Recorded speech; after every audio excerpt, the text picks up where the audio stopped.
But all those panels, we'll have panels discussing green cities, panels discussing renewable energy, and also adaptation and mitigation. Where is the money and the plan, among so many other panels. Indeed, Kusi Ideas Festival is, in fact, championed by the Nation Media Group with a host of other partners across the continent.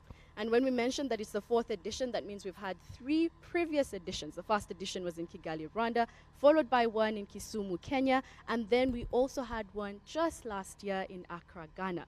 And for the 4th edition, today and tomorrow, we will be having one in Nairobi, Kenya. Absolutely. The conversation continues. You can join us on all the platforms. You are, in fact, ideas should come through from you. The idea of Kusi Idea Festival is really, really not for you to be questioned, but for you to find solutions. Talk, and let's find these solutions to these problems that we have. So wherever you are, go to our social media platforms and be a part of the conversation. In fact, you're talking about some of the themes that were coming up today. I see, like today, for instance, kicking us off would be our business editor, Julian Zamboko, who at some point will be talking to Africa Business Leader Summit, giving that reflection of a post-COP27 reflection. And right after that reflection, Julians will be taking us through the adaptation and mitigation. Where is the money and the plan? That is an important conversation. If you remember, Rita, this COP27 that has just ended at Sharm el-Sheikh, the conversation on how do we actually get money here in the continent so that we do what is right, because the leadership here and the countries know what is the problems. So the money should be here for these actions to be taken. Yes. And we know that it's going to be a sacrifice, because as African continents, there are a number of things that we have to deal with. We have health that we are putting our expectation and money to. We have education, among so many others. But that doesn't mean that climate change should be put at the back of the conversations when it comes to money. In fact, a conversation that moves us forward is the question of green cities and the making of sustainable urban communities. That will be moderated by Zainab Bondati later on today.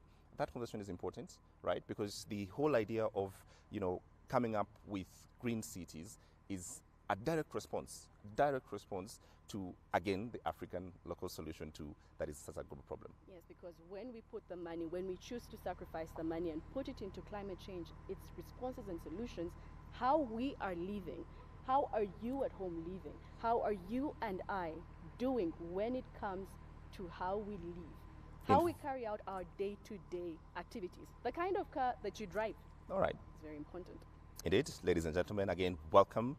My name is James Smart with Rita here. But for now, though, to start this officially, I do send you over to the master of ceremony for the day and for this event, Larry Asego.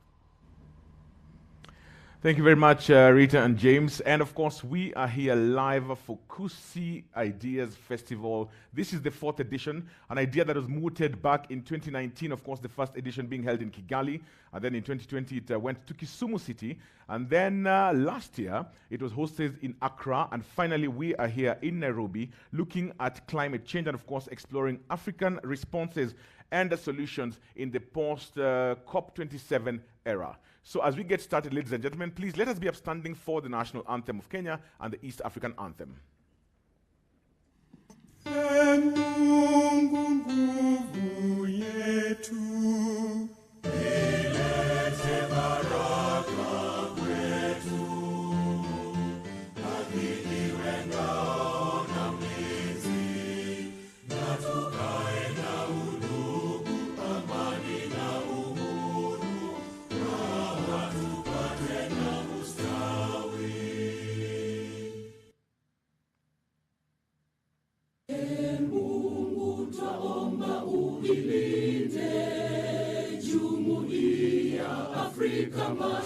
Mashariki, tuwezeshe kuishi kwa amani, tutimize na malengo yetu.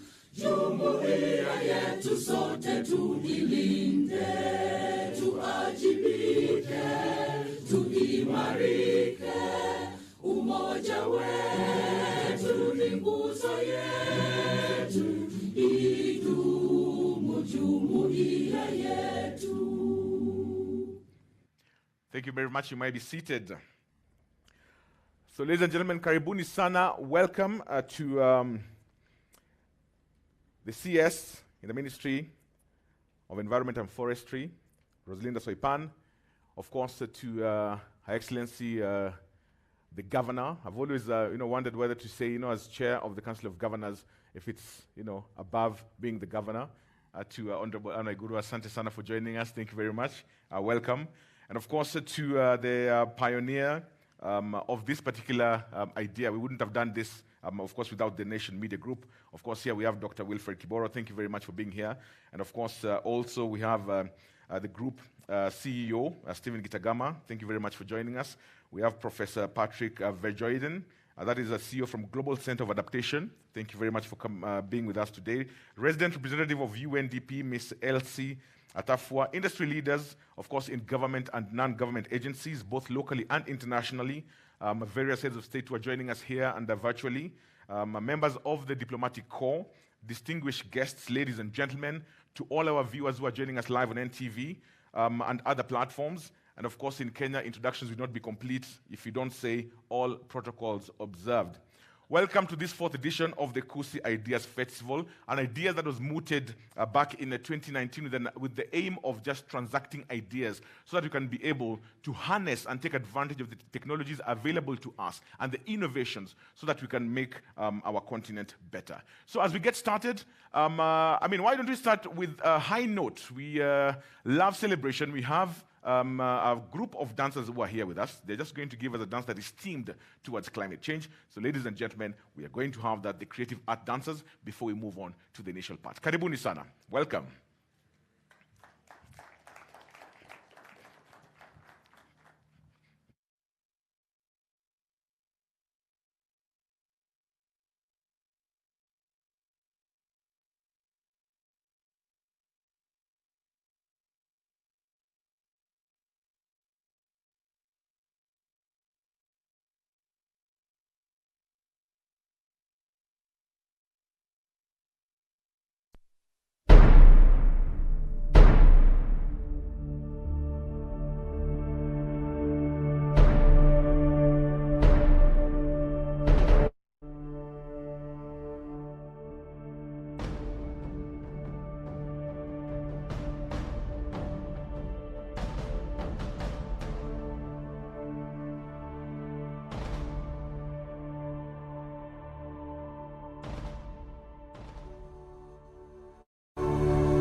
Let's give them a big round of applause.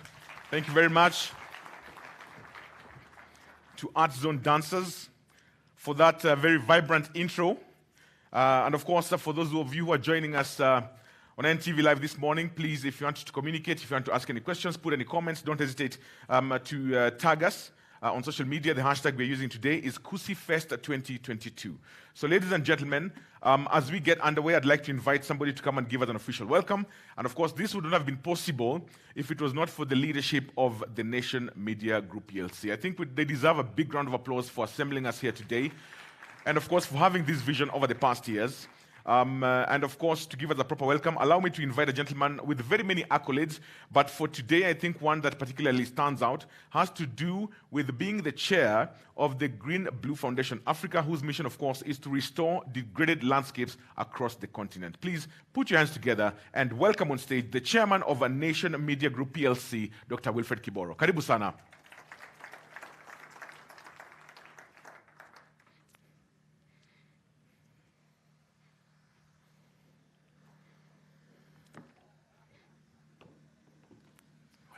Welcome.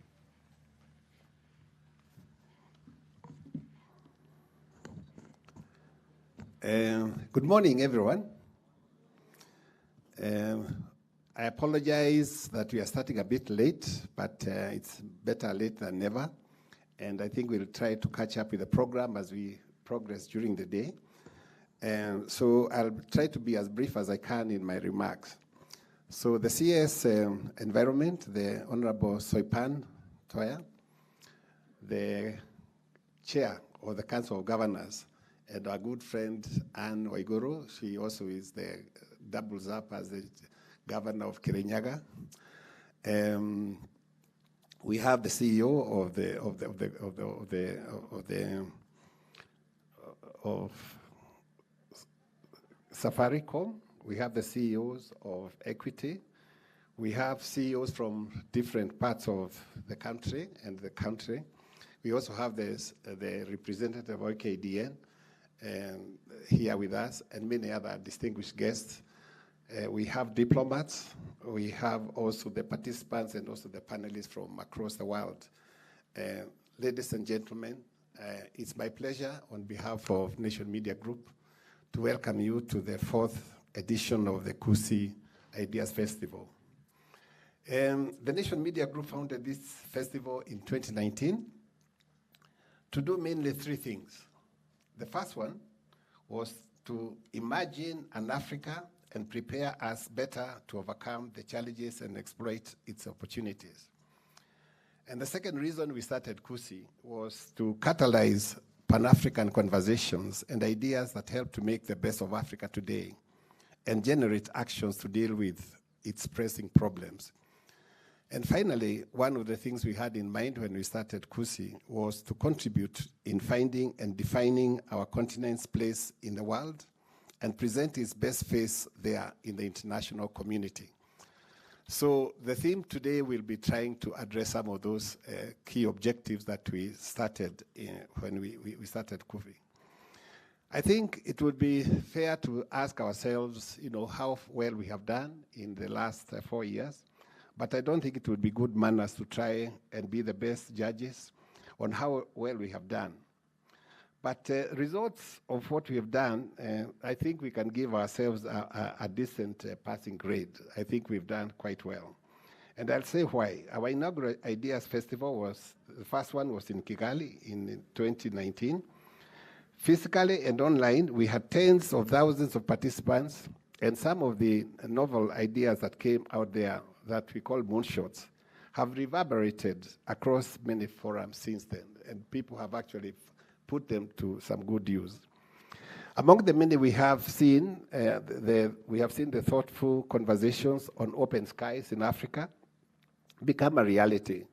And in a few days ago, 17 African countries agreed to pilot the Single African Air Transport Market, SAATM. These countries included actually Kenya. They included countries like Ghana, Morocco, Mozambique, Nigeria, just to mention a few. But there were those many countries that decided to set up these things. that was an idea that was actually born in that particular, first Kusi conference. And therefore, we are very pleased to see that some of those ideas that come from this forum actually then get continental attention. At that particular point in time, some of the ideas that we couldn't understand about, perhaps because this was mooted during the first conference, how we could, using digital assets, we could monetize, digital assets, particularly in the area of art. But we have seen that, in fact, that has become a reality in the form of non-fungible tokens that African artists have exploited to very good use. So I think another good reason, to say some of these ideas that come actually then do get translated into reality. For the second Kusi conference in 2020, we opted to have it in Kenya at the Victoria Lakeside of Kisumu because of global COVID-19 lockdown and travel restrictions. It was a mixed virtual and in-person event, and we were delighted to have a few early travelers, people who actually, braved the COVID and traveled. We had some people from South Africa and Rwanda who actually came to participate physically. But apart from that, we also, virtually, we had hundreds of thousands of people who actually participated in that event. I'm glad to report that a lot of the thinking about Africa COVID strategy and collaboration on securing and distribution of vaccines became the mainstay of the Africa CDC, African Union-led approach. Again, where you find that the thought leaders that came, the panelists that contributed there, actually did come up with very, very good ideas as to how Africa could handle that whole issue about the COVID. And you'll all remember how discriminated Africa was, particularly when it came to accessing the COVID-19 vaccines. In 2021, we ventured further afield to Accra, the capital of Ghana, and I think, Anne, you joined us there. We are very delighted you were there with us at that particular point in time, the capital of Ghana. And we reached out to more than 17,000 virtual participants, which actually speaks to the fact that this festival is actually gaining ground and traction across the world. And what was even more interesting is that we had people from over 400 cities worldwide in 72 countries actually tuning in at one point or the other. So this has now become actually a global gathering where those kind of ideas like what we're going to be discussing today is actually discussed. On this one, I would like to note the idea of embedding climate change evaluations in financing and green standards in permits was discussed at length in that particular meeting. And I'm very glad the COVID-27 that we just held in Egypt actually talked to a lot of some of those ideas which were being mooted then, just long before the COP27 came into being. Ladies and gentlemen, this has been possible because of our panelists. We have always been fortunate to attract knowledgeable and experts, resources who work passionately on African issues. At this fourth festival, you have honored our invitation and come in even larger numbers. And I want to tell you how much we value you, and we are looking forward to actually using and drinking from your wisdom. Thank you so much, the panelists from wherever you are across the world. You enrich this festival very, very much. This year, we are here in Karura to highlight its status as a monumental symbol of victory for an intense environmental struggle in the 1990s in Kenya. It is a perfect backdrop to the question of the climate change crisis that we face today. Sadly, it is also a reminder of one of the stark realities of one of the themes this festival will tackle, the spectre disease caused by changing climate. This festival was initially set to be held in Lakeside town of Entebbe, but we had to change that because of the breakdown of Ebola, and we couldn't deal with some of those challenges that came. But it's our hope that in the fullness of time, we will hold another Kusi there. With a different set of circumstances, perhaps we could not be celebrating here we are today, because some of you may not remember or even recognize that Karura in the 1990s had been allocated to private developers. And if it wasn't for people like Wangari Maathai, the renowned Nobel Peace Prize, who actually fought tooth and nail, and some people actually did lose their lives here, perhaps Karura, where we are standing today, would have been, a place of skyscrapers. Okay? Every single inch of Karura forest had been allocated to so-called private developers. I think I'm very proud to say that the Nation Media Group answered the call of duty and offered its muscle to bolster the campaign to save Karura.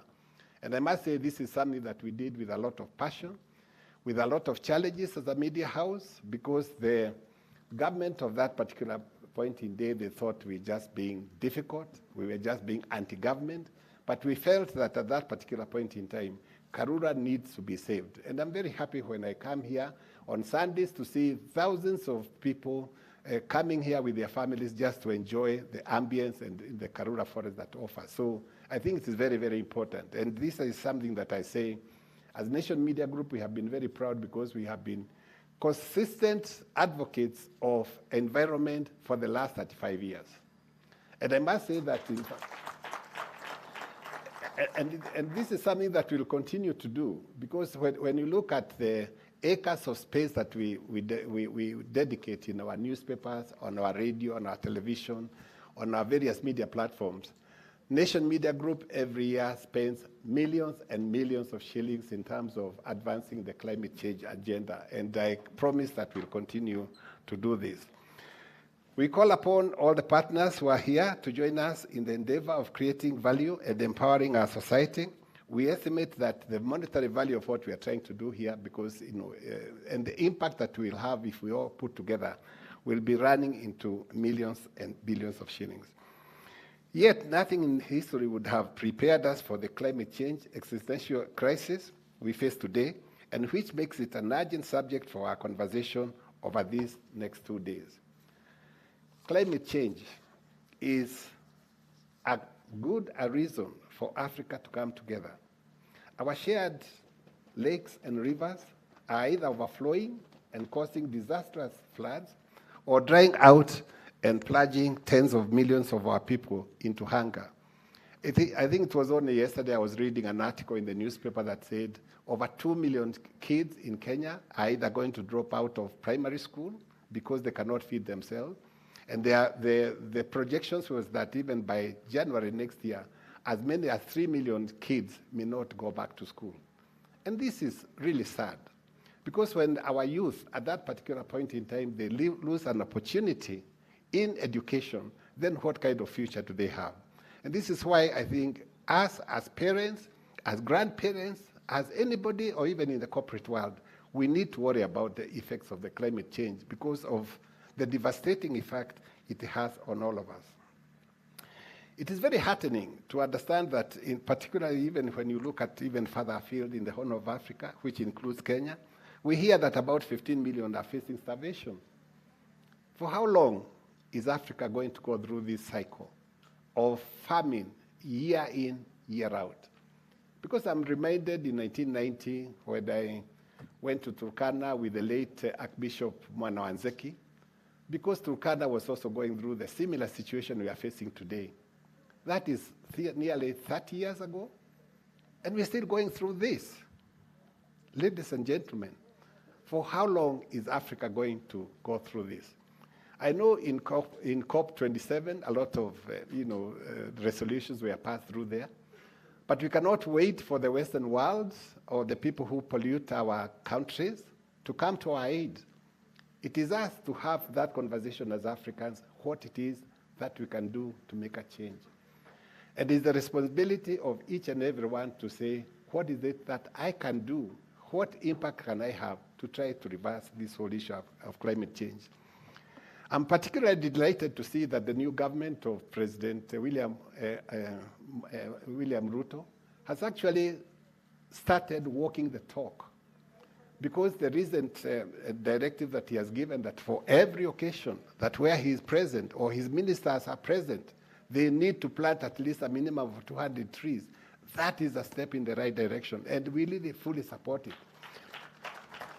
Because it's not just a question of just talking and not doing anything, it's actually doing something. And I'm very happy to say, Madam CS, that you set the trail here by saying, before I come to this conference, I want to do the walk to the talk, and we actually have planted a few trees today. So thank you very much, Madam CS, for this, and please convey our gratitude to the President and also to encourage him to continue on this, and we look forward to that partnership. This is how we are going to win the battles to save our planet from irreparable damage by climate change.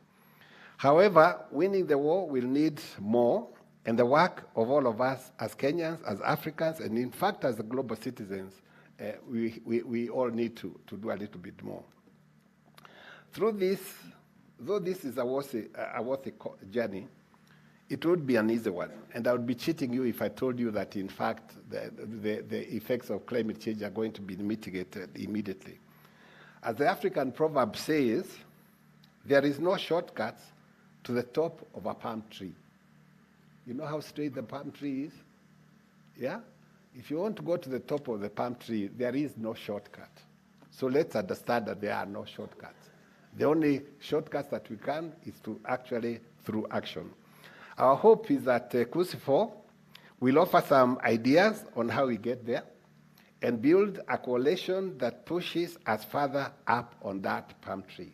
So let us all rally to that cause.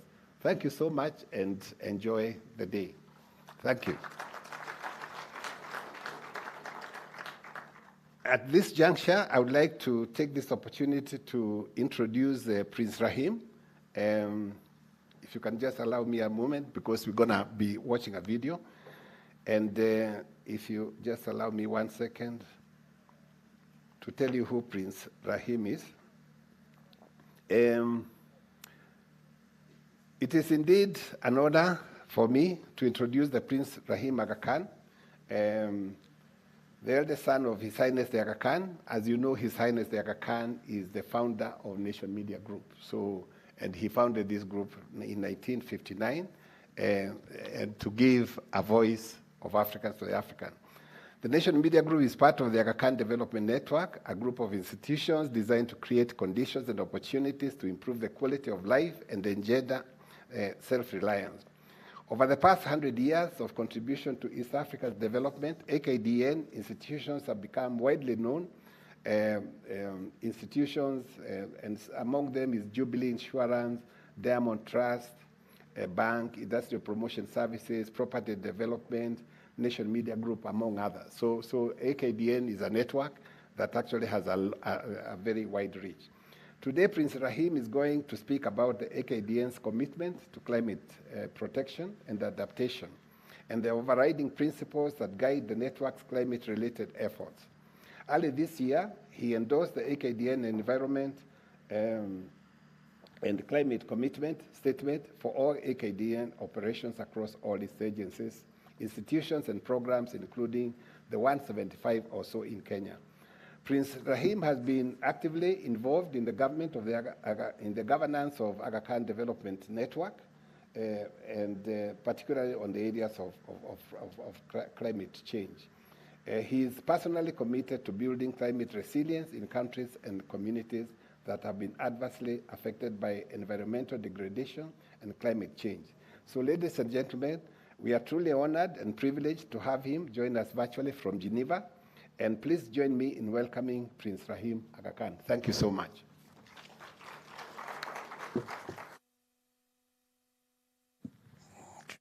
Bismillahirrahmanirrahim. Excellencies, ladies and gentlemen, I would like to congratulate the Nation Media Group on holding this 4th edition of the global award-winning Kusi Ideas Festival. Since it was founded by His Highness the Aga Khan in 1959 during the struggle for independence and Pan-Africanism, the group's path has been closely entwined with the history of Kenya, of East Africa, and of the African continent. Yet again, Nation Media Group has shown thought leadership in encouraging dialogue on key issues affecting not only the countries where the group is active, but all of Africa, like the Kusi trade winds that opened new markets and enabled trade and the flow of ideas between Asia and Africa for centuries. Nation Media Group, which is a part of the Aga Khan Development Network, has sought to enable a Pan-African ideas transaction market to discuss the issues facing Africa and what actions the continent should consider in order to secure a bright future in the 21st century. The theme of this year's festival, climate change, is timely, as climate breakdown is the most crucial existential threat that Africa, and indeed the world, is currently facing. The continent has, in recent times, seen a multitude of natural disasters due to climate change, including floods, locust infestations, water scarcity, and food shortages. Currently, some 40 million people in the Horn of Africa are facing famine as a result of the drought, which is robbing Africa, whose strength has always been her people and their resilience, of her most valuable resource. Today, you will hear how temperatures in Africa are rising and are set to rise faster than the global average during the 21st century. You will also hear that while Africa has contributed negligibly to the changing climate, being responsible for only 2 to 3% of global emissions, it stands out disproportionately as the most vulnerable continent in the world to climate change, a vulnerability exacerbated by the continent's prevailing low levels of socioeconomic growth. More importantly, however, you will hear from some remarkable individuals and organizations that have responded to the challenges posed by climate change. This festival brings together some of the best minds in Africa to take this agenda forward, and most importantly, implement the ideas and solutions that will be discussed here. The Aga Khan Development Network is also transforming its business and programmatic models to respond to this crisis. The network, which is present in over 30 countries globally and whose agencies have operated in 14 countries in Africa, in the sectors of education, health, finance, media, culture, tourism, industry, and infrastructure for over 100 years, is making environment and climate a core strategic priority. Our overriding principles, encapsulated in the AKDN Environment and Climate Commitment Statement, are as follows. We will exercise responsible stewardship of the environment. AKDN's operations help to restore and protect the natural environment wherever possible and do not contribute to its degradation. We will put people at the center and focus on improving the quality of life of the poorest and most vulnerable, our key stakeholders. We will demonstrate proactive, socially responsible, and values-oriented leadership. All AKDN operations across agencies and institutions will have net zero emissions before 2030. We will lead by example and share our experiences with others to influence policies, raise awareness, increase impact, and affect social transformation.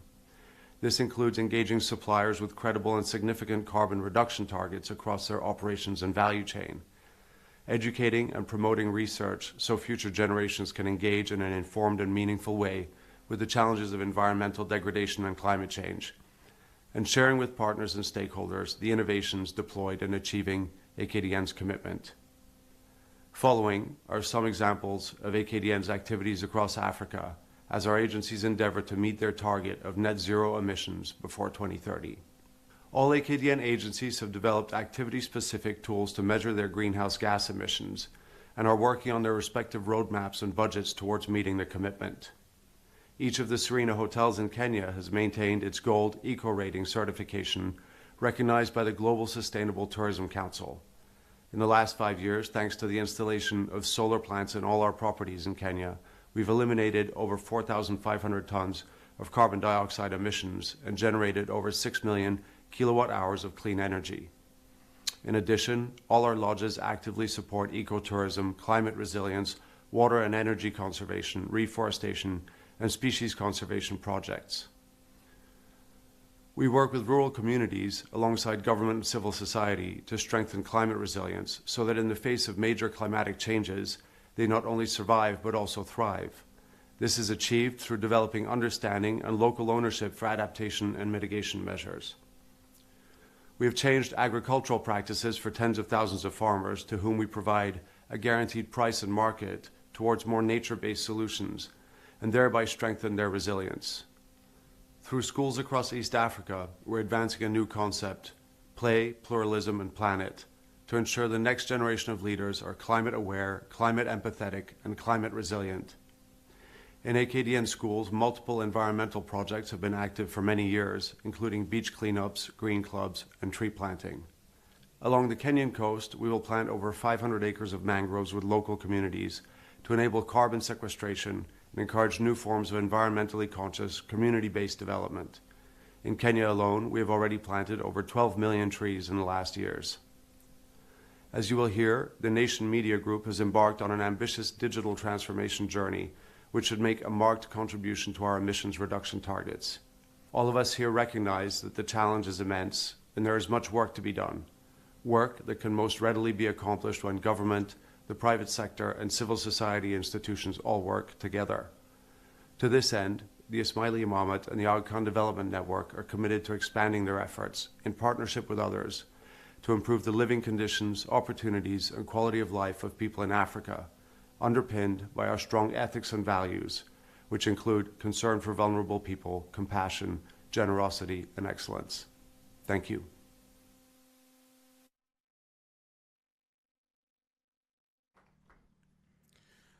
Thank you very much for that. I think if there's one thing that we can retain from that, personally for me, is we talk about engaging the schools. Because, I mean, if the kids are not part of it, then we might as well forget it. Because I don't know how many years it takes for us to, not only plant a tree, but for it to grow. How many years is that? Do you have any scientists in the room? How long does it take a tree to grow on a minimum? This is an exam question. I'll give you a present after this. How many years do you think? 5 years? 10? 15? So by the time a child plants a tree, let's say at 4 or 5 years old, they'll be able to plant a tree. By the time they're finishing secondary school, that's when that tree is mature enough. Just think about those dynamics, because we always used to say, if you cut one tree, plant two. But at what rate are we planting vis-a-vis cutting? If there's one thing I grew up with from primary school is a term we used to say, mmomonyoko wa udongo. I don't know how many of you remember that. There was a government campaign. It was very strategic, and I think everybody in this room can relate to that term, mmomonyoko wa udongo. We did not know what it meant, but it had something to do with building of gabions, isn't it? We used to see when TV started at 4 p.m. because TV used to start back in the days when I was growing up, and that reveals my age, but TV used to start at 4 p.m. And, of course, the first thing that we would do, the president, of course, would go and say, building of gabions, and he would actually go out. But that's a campaign that started, and everybody retained it. What campaign are we driving now? Because if we're going to be meeting at forums like this, and it does not cascade to the grassroots, then we're just going to have a fantastic report that doesn't translate into action.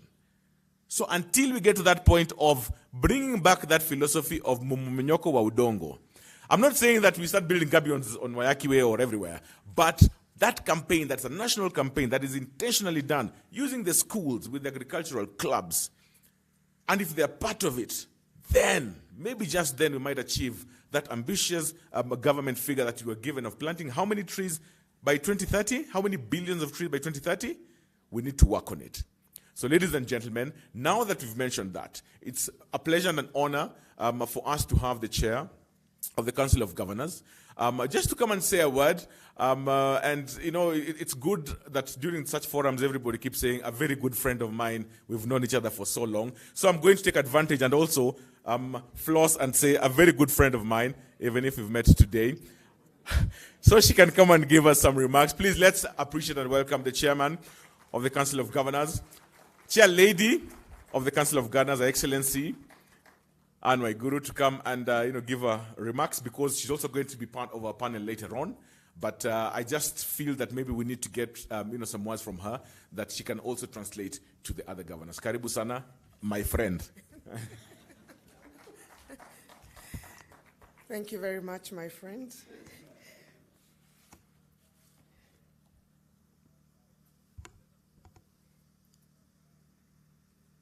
The Cabinet Secretary for the Ministry of Environment and Forestry, Honorable Roslinda Soipan Tuya, Excellency Governors present, the Chair of NMG, Mr. Wilfred Kiboro, my friend, for real, the CEO of NMG, also a very good friend, Mr. Stephen Katagama, Prince Rahim Aga Khan, distinguished guests, ladies and gentlemen, all protocols observed, good morning. I am honored yet again to participate in this great platform that brings together both local and regional stakeholders to deliberate on Pan-African ideas that will contribute to shaping the agenda that will enable Africa become a leading player across a broad range of endeavors. Let me also extend the greetings and warm wishes of the Council of Governors to all participants in this festival. The theme of this year's festival allows us to reflect on the recently concluded COP27 and avails an opportunity to explore African responses and solutions to climate change. Climate change is real, and it continues to affect our day-to-day lives. This is showcased by an increase in frequency and severity of disasters such as droughts, floods, landslides, and the influx of diseases and pests. In addition, the extraordinary and interrelated crisis of biodiversity loss, climate change, land degradation, and desertification, ocean degradation, and pollution continue to negatively impact our communities. Climate change is now one of the leading global agenda. Further, a report by the Intergovernmental Panel on Climate Change, the IPCC, indicates that Africa is highly vulnerable and adversely impacted by climate change. The need to put up requisite climate action measures is therefore inevitable. Ladies and gentlemen, in view of the aforementioned effects of climate change and in line with the SDG 13, allow me to highlight some of the interventions put in place locally by the county governments in Kenya.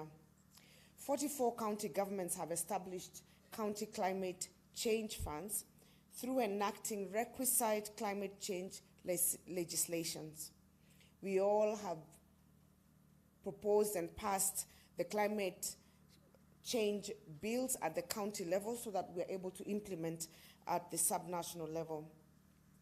We have prioritized allocation of resources intended to finance mitigation and adaptation activities from our county budgets, estimated between 1 and 3% of the county development funds. 45 county governments have established what we call the climate change units within the administration, the executive administration. 47 county governments have designated county executive committee members who are the ministers at the county level in charge of climate change. And 30 counties have already been able to establish what we call the ward climate change planning committees that engage the communities at the local level.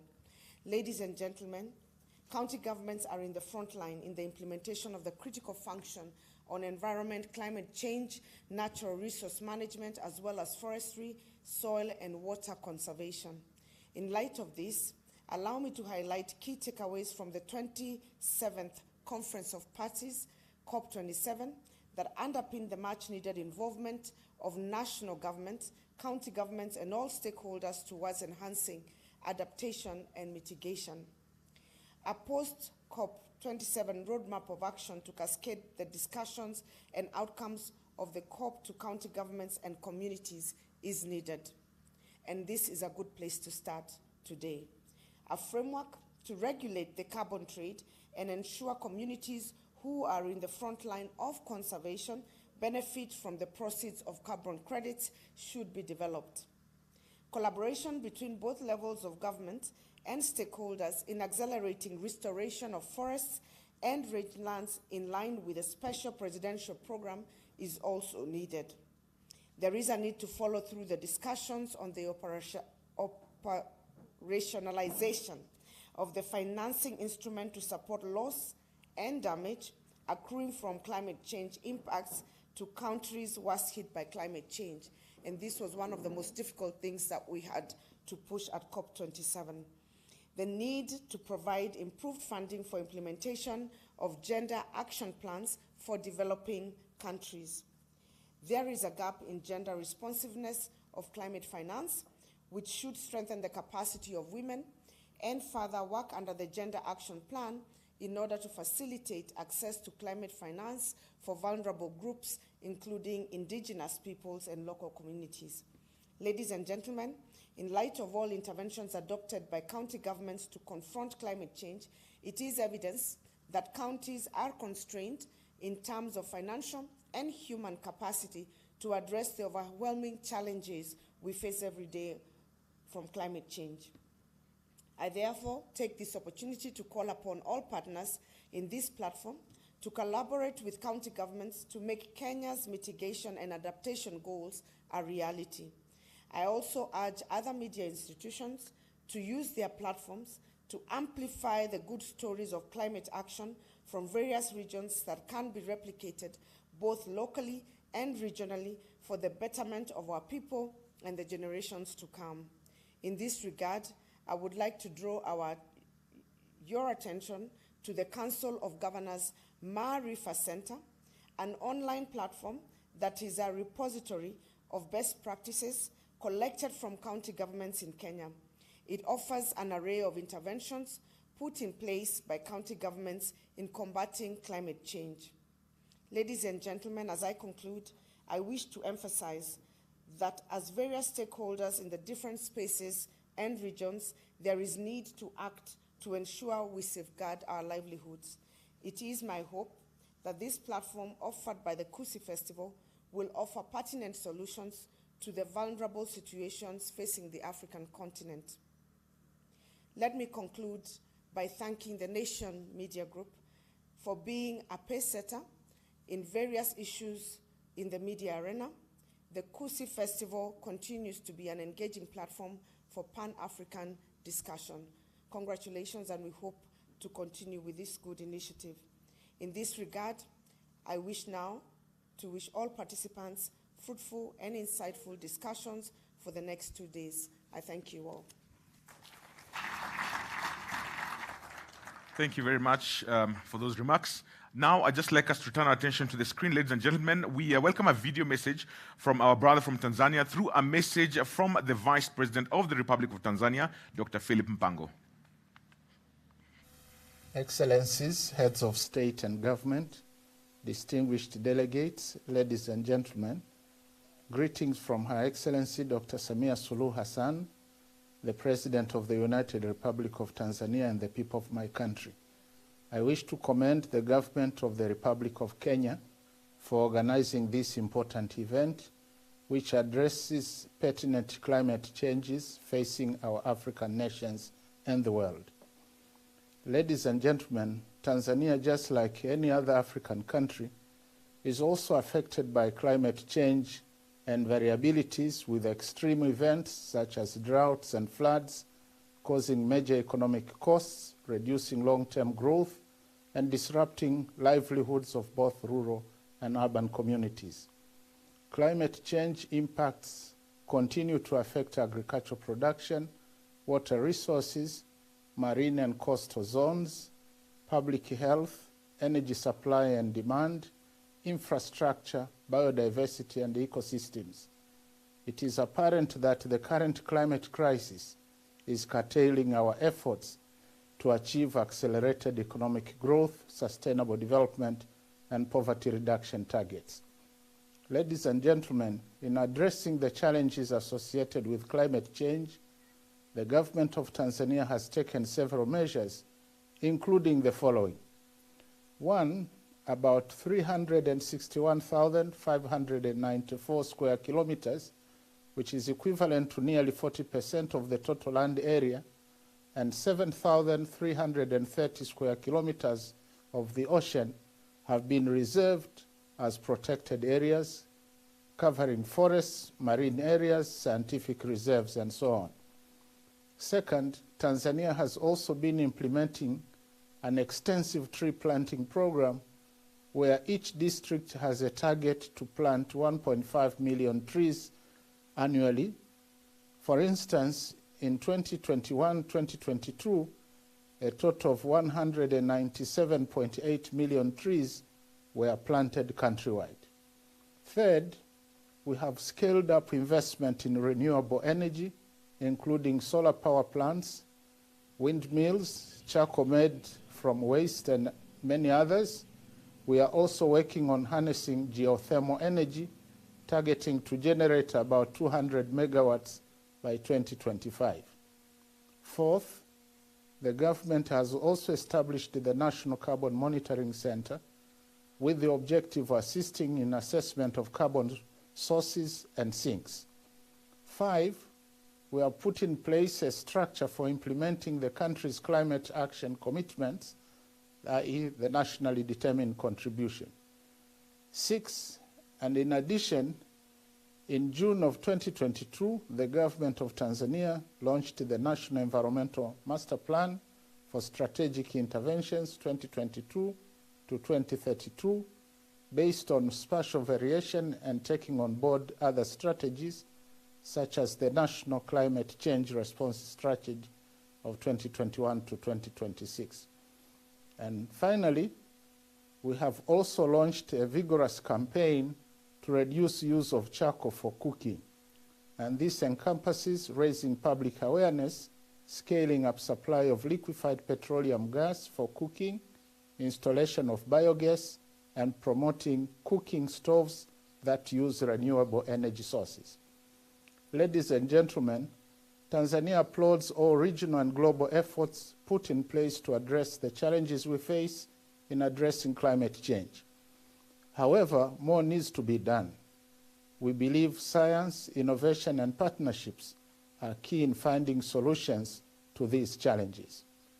To conclude, I wish to thank all partners who have been working with Tanzania and also invite those with advanced technologies, know-how, and financial capabilities to partner with us, especially on technology transfer, capacity building, and research, in order to develop sustainable and appropriate means to deal with the challenges at hand.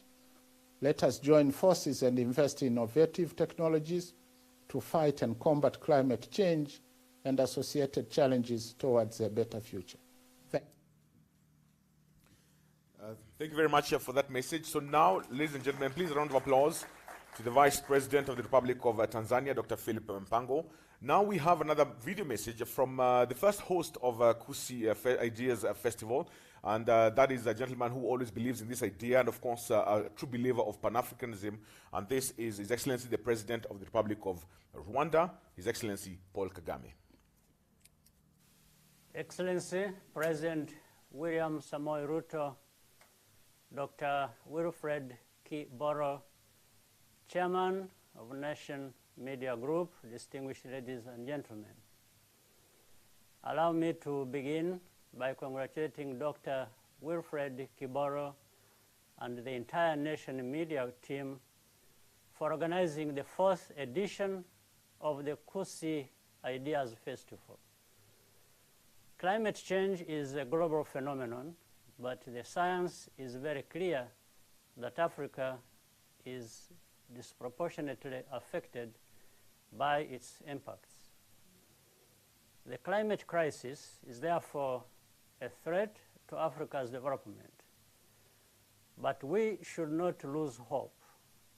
For one, Africa is rich in renewable energy sources, making our continent pivotal in the search for climate solutions. Second, Africa is home to talented and dedicated youth, spearheading initiatives aimed at building more climate-resilient communities. Lastly, and most importantly, we have a shared vision for a more sustainable and resilient Africa, as outlined in Agenda 2063. Unfortunately, a major hurdle continues to be climate finance.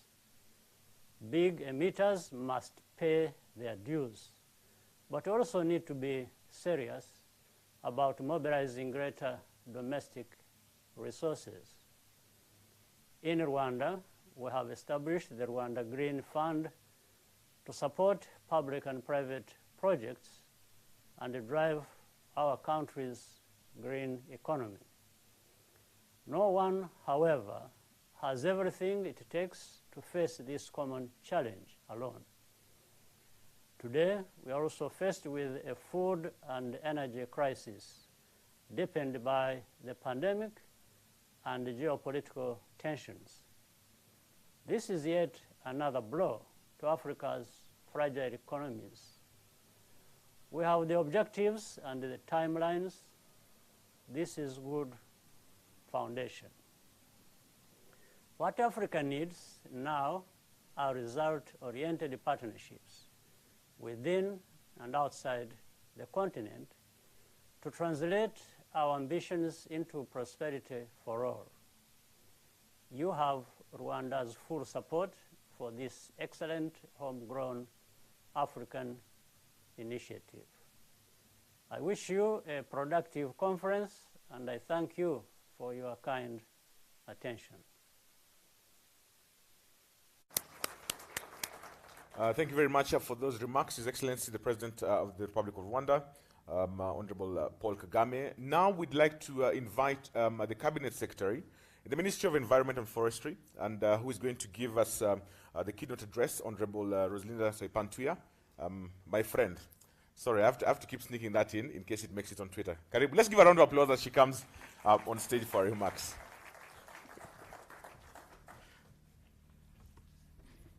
Thank you. Thank you very much, my friend. But what was your name again?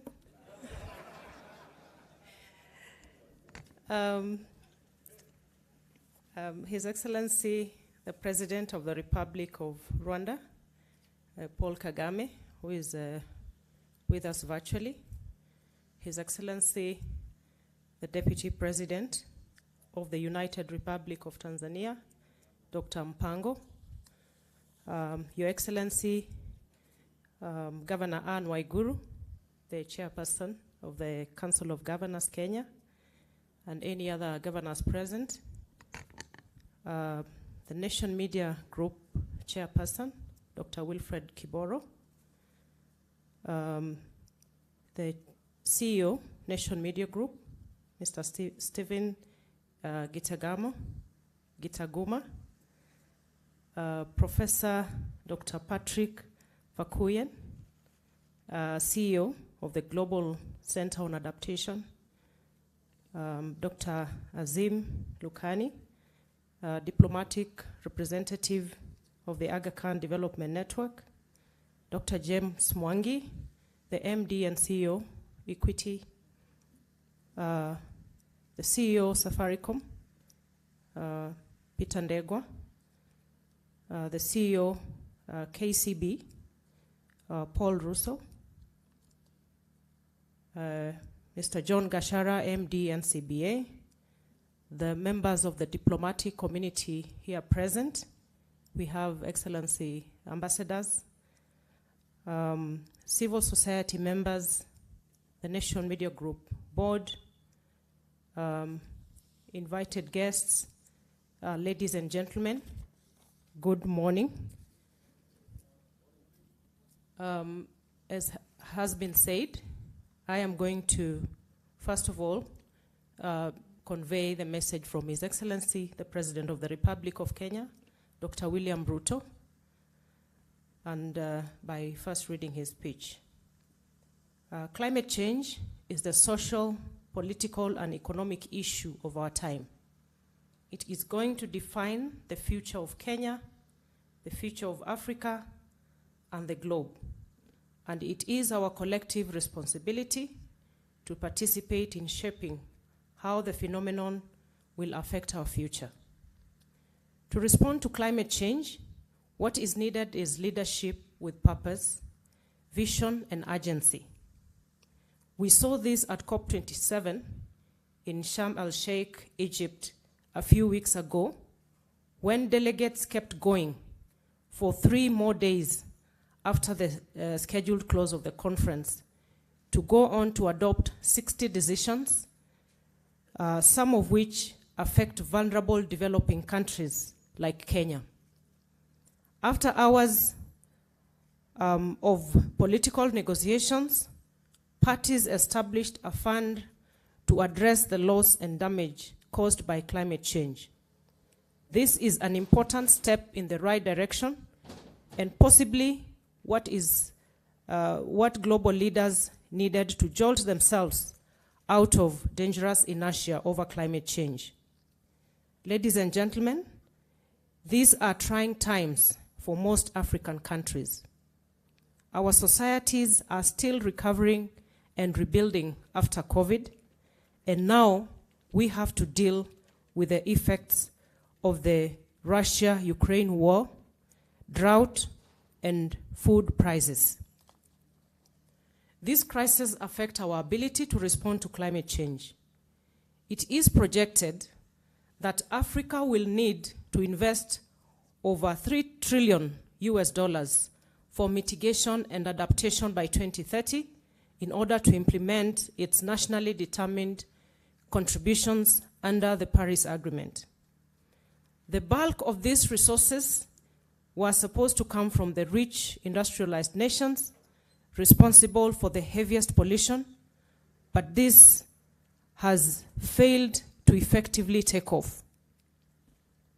Africa has the potential to provide solutions for the global climate change crisis. Our vast natural resources can produce sufficient clean energy for local development and even export the surplus to decarbonize the global north. Africa can exploit the new carbon market mechanisms to meet most of her development needs.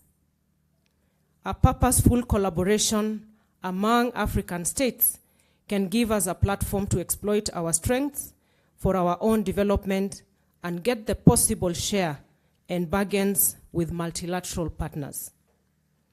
Our countries need to share information and experiences because our situations are similar. We need to upscale early warning systems and enhance systematic observations to build resilience, champion appropriate technologies and systems, and build the capacities of our citizens to cope with the more frequent and more intense extreme weather events. In East Africa, our climate change master plan is woefully underfunded.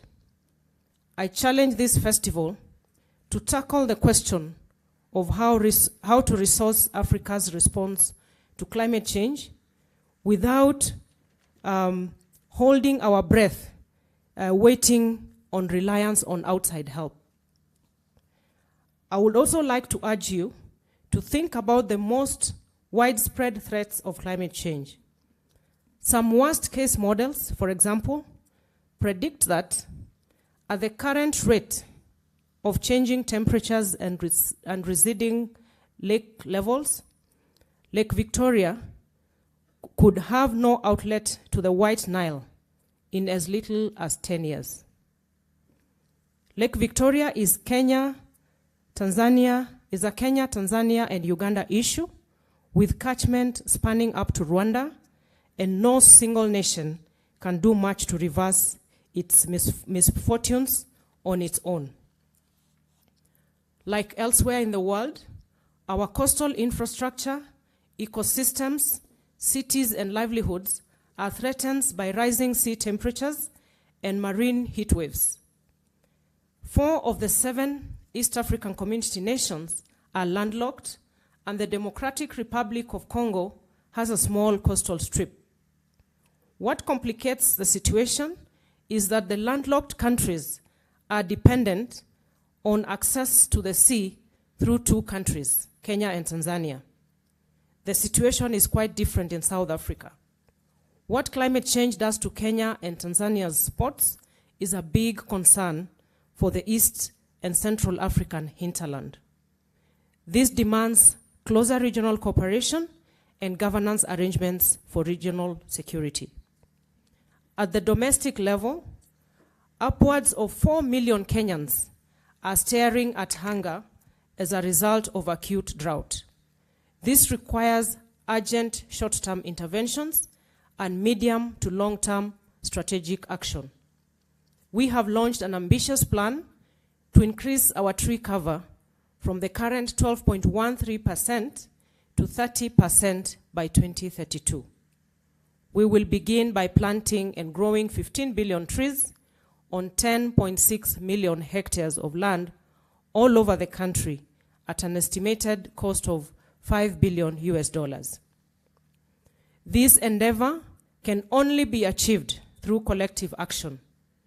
We are living at a time when we must be conservationists and play a part in safeguarding our environment. We will not meet this challenge through top-down decrees, but bottom-up action.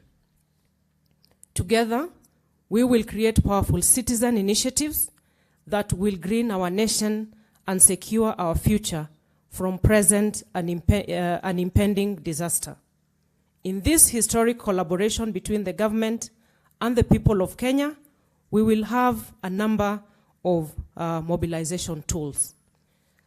And at this Kusi festival, as we mentioned, those that are ingrown government initiatives, for example, in the run-up to planting our 15 billion trees, we have a Trees for Birthdays strategy. I urge every Kenyan to plant trees equivalent to their age on each birthday. Our population is about 55 million, and its median age is 20 years. The trees that would be planted through the Trees for Birthday scheme is 1.1 billion annually. If the world, whose median age is 30 years, were to adopt this strategy, it would result in planting 120 billion to 240 billion trees annually, thus providing the rapid healing that our world needs right now.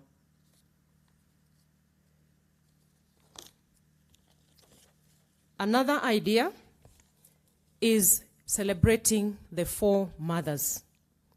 In Africa, every person has 4 mothers. Mother number 1 is Mother Earth, who is our planet. Mother number 2, Mother Africa, our continent. Mother number 3, the motherland, our country, Kenya. Mother number 4 is our biological parents, living and, not with us. The fathers will forgive me. We will have a formula for the fathers too. If each Kenyan plants 4 trees to represent the 4 mothers each year on Mother's Day, the initiative would yield 220 million trees annually. If once again the world was to adopt our approach, the number of trees planted would be 32 billion, now that the world's population has hit the 8 billion mark. Another cooking idea, and we borrowed from other experiences, is the Youth Core Conservation Green Movement. The YCC Green Movement is inspired by the American 3Cs program that was used to build parks after the Great Depression of 1929 to 1933. The 3Cs stood for Citizen Conservation Cause, a movement that employed nearly 2 million young Americans and put them to work on conservation projects. In a similar manner, the national and county governments could engage the youth in forest restoration. This will create between 10 million and 20 million jobs in 20 years for our young people. The youth will provide paid and voluntary labor and bring on board the technical skills required in the care of trees. This is the roadmap that replaces the Kazi Mtaani initiative. Number 4, we have an idea around corporate green movement, where environmental resources underpin almost all economic activities. In the process of creating wealth and making profits, many companies use natural resources to the point of depletion or degradation, and consequently polluting the environment. Thankfully, most corporates recognize the need to give back and have set up corporate social responsibility programs to this end. Among the best gifts corporations can give back to the communities is environmental restoration. Corporations will be engaged and encouraged to adopt degraded areas of rehabilitation.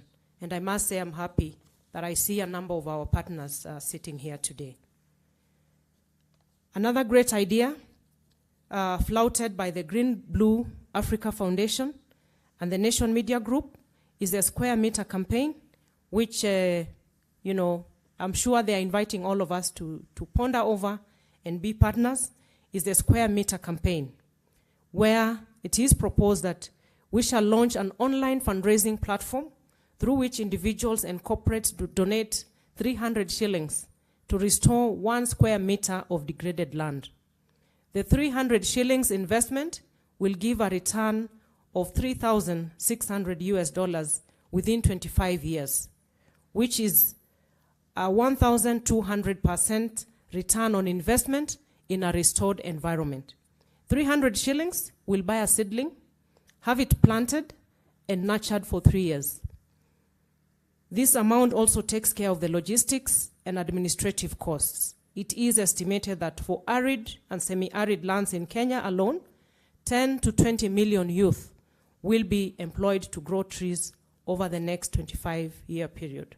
Ladies and gentlemen, it is my belief that these models and approaches, which are our own thoughts and solutions, can lead and will move the needle in Kenya's fight against climate change.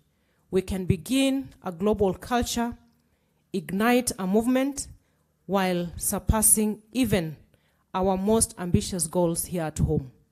Once again, I thank the Nation Media Group, other organizers and sponsors for driving the crucial conversations on homegrown responses and solutions to climate change. God bless you, and God bless Kenya.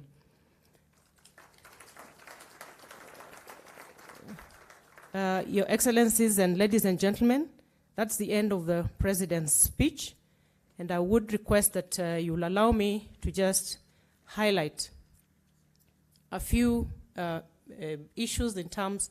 We are in an ideas festival where we are supposed to put our ideas on the table, nurture them to actionable solutions to climate change.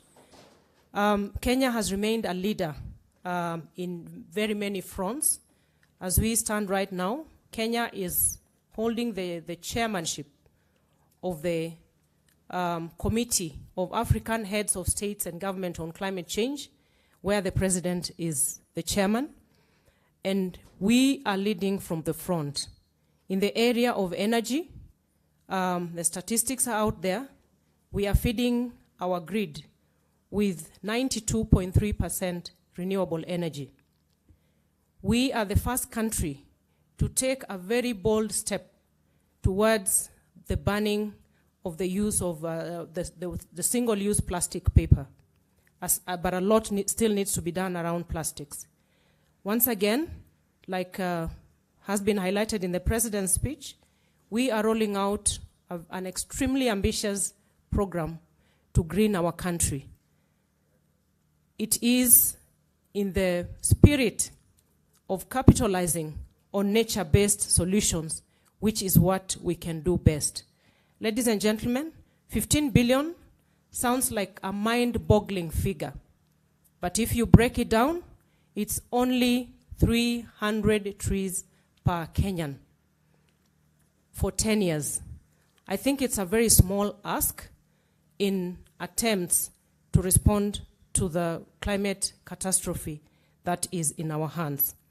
We want to push it and flouting ideas that we will get to a point where we will ask Kenyans to do their bit, plant their 300 trees within the 10-year period, and even have an opportunity to award Kenyans with a certificate of green conduct, where we can attach it and place it at the value of credentials that you require to access services and jobs in this country, so that we can inculcate a spirit and a responsibility for Kenyans to take charge in this initiative.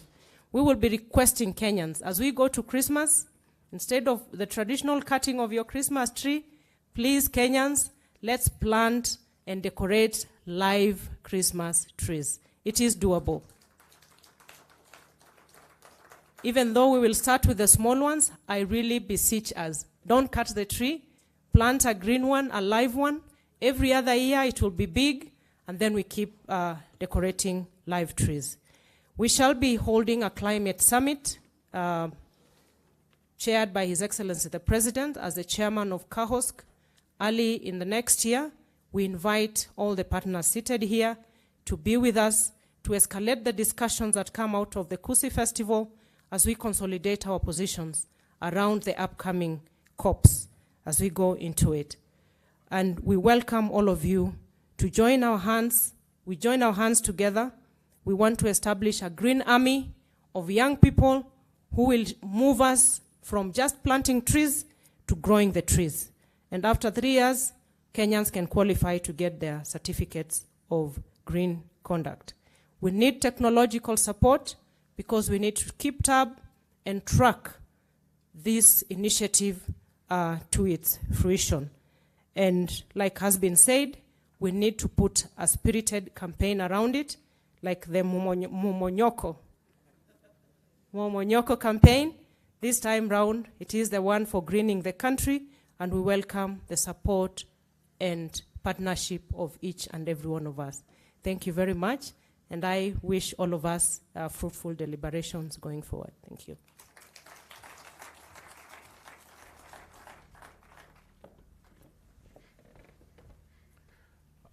Thank you. Thank you very much for those sentiments. And of course, in the speech we had, with matters of love, we had different degrees for the mother. Of course, I think we can admit that everybody forgets the mother-in-law, but maybe we can also get a tree for the mother-in-law. Even government doesn't like the mother-in-law.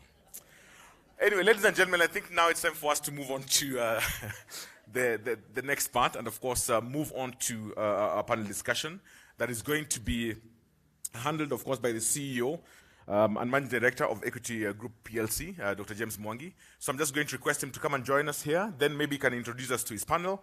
And of course, that is going to be talking about climate change and the development challenges in Africa. But also, even as you're talking about the challenges, let's also just find out what solutions we have based on the technologies and innovations that we have as a people. What are the opportunities? Let us exploit those. And in case you've got any questions, please don't hesitate to ask them. You can use our social media platforms as well if you're joining us on TV. And that is hashtag KusiFest 2022. So, Dr. Mwangi, if you're ready, karibu sana.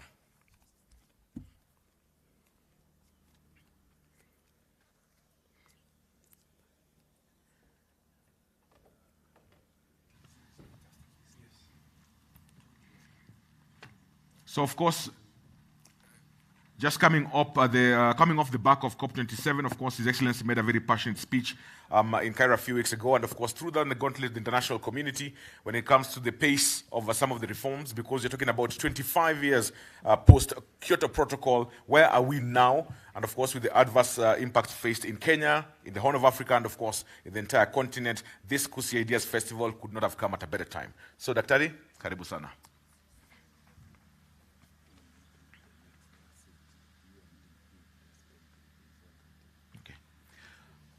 So I think we might require an extra seat, if we can get an extra seat, because we also have to welcome the UNDP resident representative, who is also joining us here. It would be good also to get some impact and information from her as well. So as Dr. James Mwangi is going to be introducing his panel, but of course, we have, of course, Her Excellency Honorable Anne Waiguru. Of course, we also have Professor Faikoyen, and of course, the resident representative is joining us. We have the CS and Dr. James Mwangi.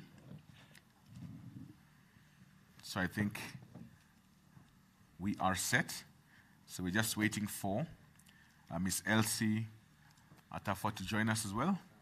There she comes. Karibu sana.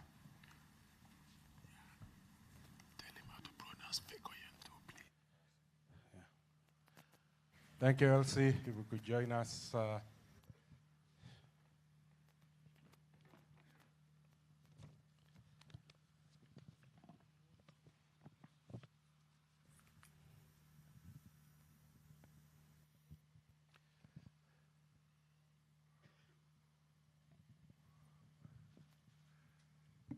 Thank you very much. And let's start off. I guess the high-level panelists are very familiar with everybody. So for the sake of time, allow me to save the few minutes that would have gone to introduction, because I've been strictly advised to stop at 12:30, so I have less than an hour.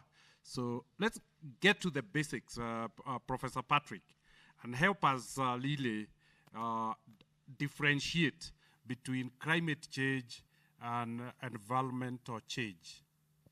Well, thank you so much, James. Before I get to that particular question, I just want to say, first of all, what's good for Africa is good for the world. I mean, and that's no more, is that more true than with the climate emergency. And I think all of us joining this festival have the same perception that Africa is unstoppable. And as the Honorable Minister just indicated on behalf of the President, Africa at the same time is at the crossroads in the sense of recovering from the COVID crisis, being impacted by the war in Ukraine. It did not cause, I mean, debt crisis up, inflation up, food price up, energy price up. And then on top of that, there is the climate crisis. In fact, Honorable Minister, as you already referenced, Africa is at ground zero of the climate crisis. I mean, think about it. 9 of the 10 most vulnerable countries worldwide to the climate crisis happen to be in Africa. Less than 3% of greenhouse gas emissions are emitted from Africa. So there's a profound moral injustice in the global system vis-à-vis the climate crisis, which has to be addressed. So in essence, for me, that was the backdrop of COP27 a few weeks ago in Egypt, indeed. And I think the positive thing of what happened in Egypt was that African leaders came united. Not just saying climate emergency is real and is impacting Africa, not just saying it is important to finance, but they came forward with a very concrete plan. President Ruto, together with President Macky Sall, chairperson of the African Union, the president of Ghana, and other presidents, put on the table a very concrete material plan, the so-called Africa Adaptation Acceleration Program, AAAP. What is it? It's a $25 billion program over 5 years for Africa, led by Africa, to be implemented in Africa.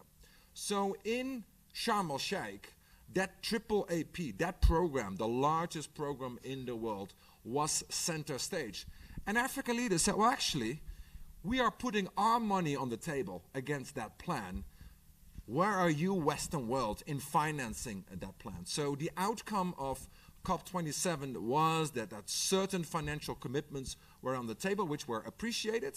But at the moment, James, it is not enough. The AAAP, in and of itself, will invest in digital climate solutions for Africa, for agriculture, invest in resilient infrastructure, also here in Kenya, will invest in jobs and adaptation. Because what I suspect, what Madam Governor already indicated, we can have summits, we can even have festivals like today. At the end of the day, the litmus test is, what does it do for a mother in Mukuru who is battling her life because the floods are hitting her daily livelihood? What does it do for a young girl in Makwene County who has lost her livelihood because the droughts are coming? So I think there is a profound opportunity to really transform the agenda. Maybe, James, allow me also to use, as a non-African, to use an African proverb. I mean, the Honorable Chairperson said, well, there's no shortcut to the top of a palm tree, and that might be true.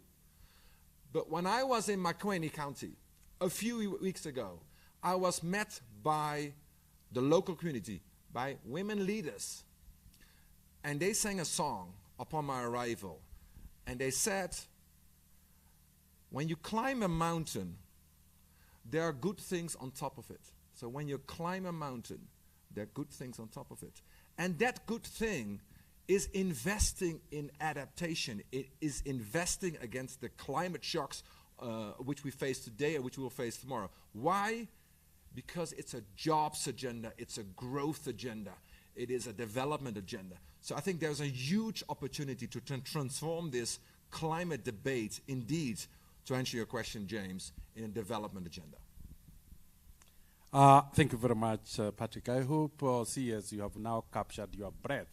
And we could really talk about the ramification, the implication of what we are going through to our motherland, Kenya. And Kenya is being hit from two opposite sides of climate change. In some parts of the country, the worst drought in 40 years has left almost 14 million people in the Horn of Africa, including Kenya, hungry and dependent on emergency food aid. It has killed tens of thousands of herds of cattle and destroyed livelihoods. In other areas, like the Rift Valley, which I guess you are very familiar with, lakes are flooding and rural areas of land where people were living, where schools stood, and tourism businesses were located, has been swallowed by water. What does this mean to Kenya? Thank you very much, Dr. Mwangi. And in this one, I'm not reading the president's speech. I'm speaking as a Kenyan and as a CS environment. Of course, what this pushes us to think about is adaptation strategies. It pushes us to think about the box and go into alternatives. An immediate one of which is to engage in climate smart agriculture, to talk to our populations, to adopt alternative means of livelihoods. And immediately you talk about that, the need for financial support checks in. With the droughts, just like the whole climate action at the global level is now heavily informed by science, we are getting very almost real-time support through the Intergovernmental Panel on Climate Change on what needs to be done in our mitigation efforts. I think we will need to invest heavily in early warning systems. And I'm happy that that discussion got to an advanced level during the just concluded COP27, where we now have discussions around a fund to support technology that needs to go into mitigating effects of climate change so that we don't have to do firefighting year in, year out around our drought situations.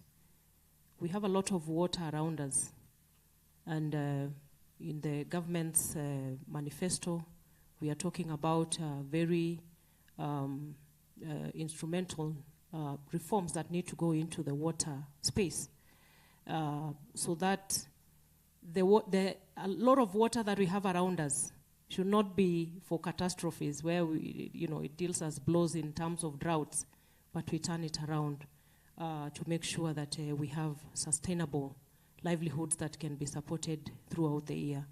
And the whole discussion about climate financing, I'm happy that the Global Center on Adaptation is here.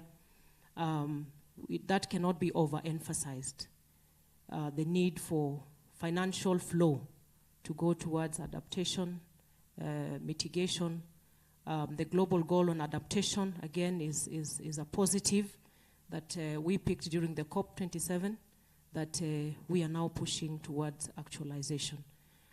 We need to unpackage the new fund around loss and damage so that we have a clear, transparent framework of funding that translates into action. Thank you. Patrick, CS has introduced two concepts, adaptation and mitigation. Do you wish to differentiate the two for us? Well, that's basically climate talk. And if I try to explain that to my children, I'm working on climate, on mitigation and adaptation. Nobody understands it, and I think that's actually the problem. Part of the problem, right? We need to do a couple of things. One, we need to lower our carbon footprint, of course, but at the same time, we need to prepare ourselves for the shocks which we're already experiencing in a 1.2 degrees warmer world. What have we learned from the IPCC report was released recently? That we will hit 1.5 no matter what we do by 2030. But that's 1.5 degrees warmer on average. That might be much higher in Africa alone. We're seeing the impacts of the current reality today. Let's imagine how 2030 would look like. So the call to the world is to lower the carbon footprint, i.e. mitigate, and at the same time reduce the impact of climate change, i.e. adapt. Because at the end of the day, James, as also as indicated by the Honorable Cabinet Secretary, it is adapt or die. Cabinet Secretary, back to you. We might be lucky that you might introduce another concept. But you talked about 4 mothers. Let's stick to 3 for the time being.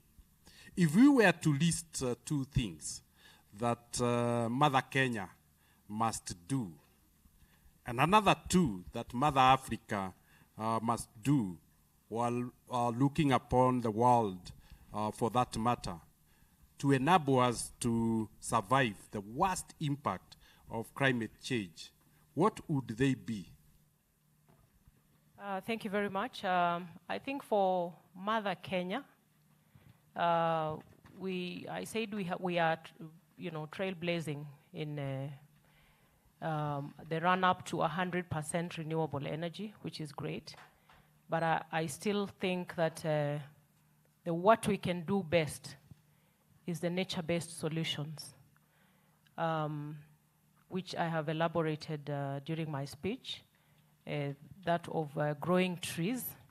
But as we do that, we must drive that hand in hand with alternatives to deflect attention from over-reliance on our forests. As it stands right now, we have 80% of our populations relying on biomass. So as we plant 15 billion trees and still have 80% of Kenyans depending on charcoal and firewood for domestic fuels, then we might not be making much progress. And the alternatives are in abundance, where we need to be talking about energy-saving cooking initiatives, improved cook stoves, creating incomes for our women and youth through the making of briquettes and all these other alternatives of fuels at the domestic level. And that way we will even mitigate against adverse health effects that come through the use of firewood and charcoal, the biomass. We also have invasive species which have become a menace, death-causing and destabilizing livelihoods for big populations of this country. When you go to some of the arid and semi-arid areas, we have the prosopis plant, which everyone knows the mathenge and the effects it has on the people and their livelihoods. We have the opuntia in the north, and all these species, as they, wreak havoc on livelihoods, they also present opportunities for livelihoods expansion. I think we need to think about that. We need to go that direction. For Africa, and as the leader of KAHOS that Kenya is right now, we will be pushing and persuading our neighbors to, we are talking about mitigation, reducing our release of greenhouse gas emissions. We have all spelled this out in our NDCs, the nationally determined contributions. I think the plastics menace is what we need to agree from a collective viewpoint. One of the biggest challenges we are facing as a country is that we took a bold step to ban the use of single-use plastics, but because our neighbors may not have had the same direction, then we are faced with the porous borders. But if we are all to agree and come up with a collective initiative to phase out and not phase down, phase out plastics, I think we can be moving in the right direction. Thank you. Thank you very much. Let's come to Excellency Governor Waiguru. The devolved counties in Kenya are key implementers of climate change programs and actions, something that you rarely see in most African countries.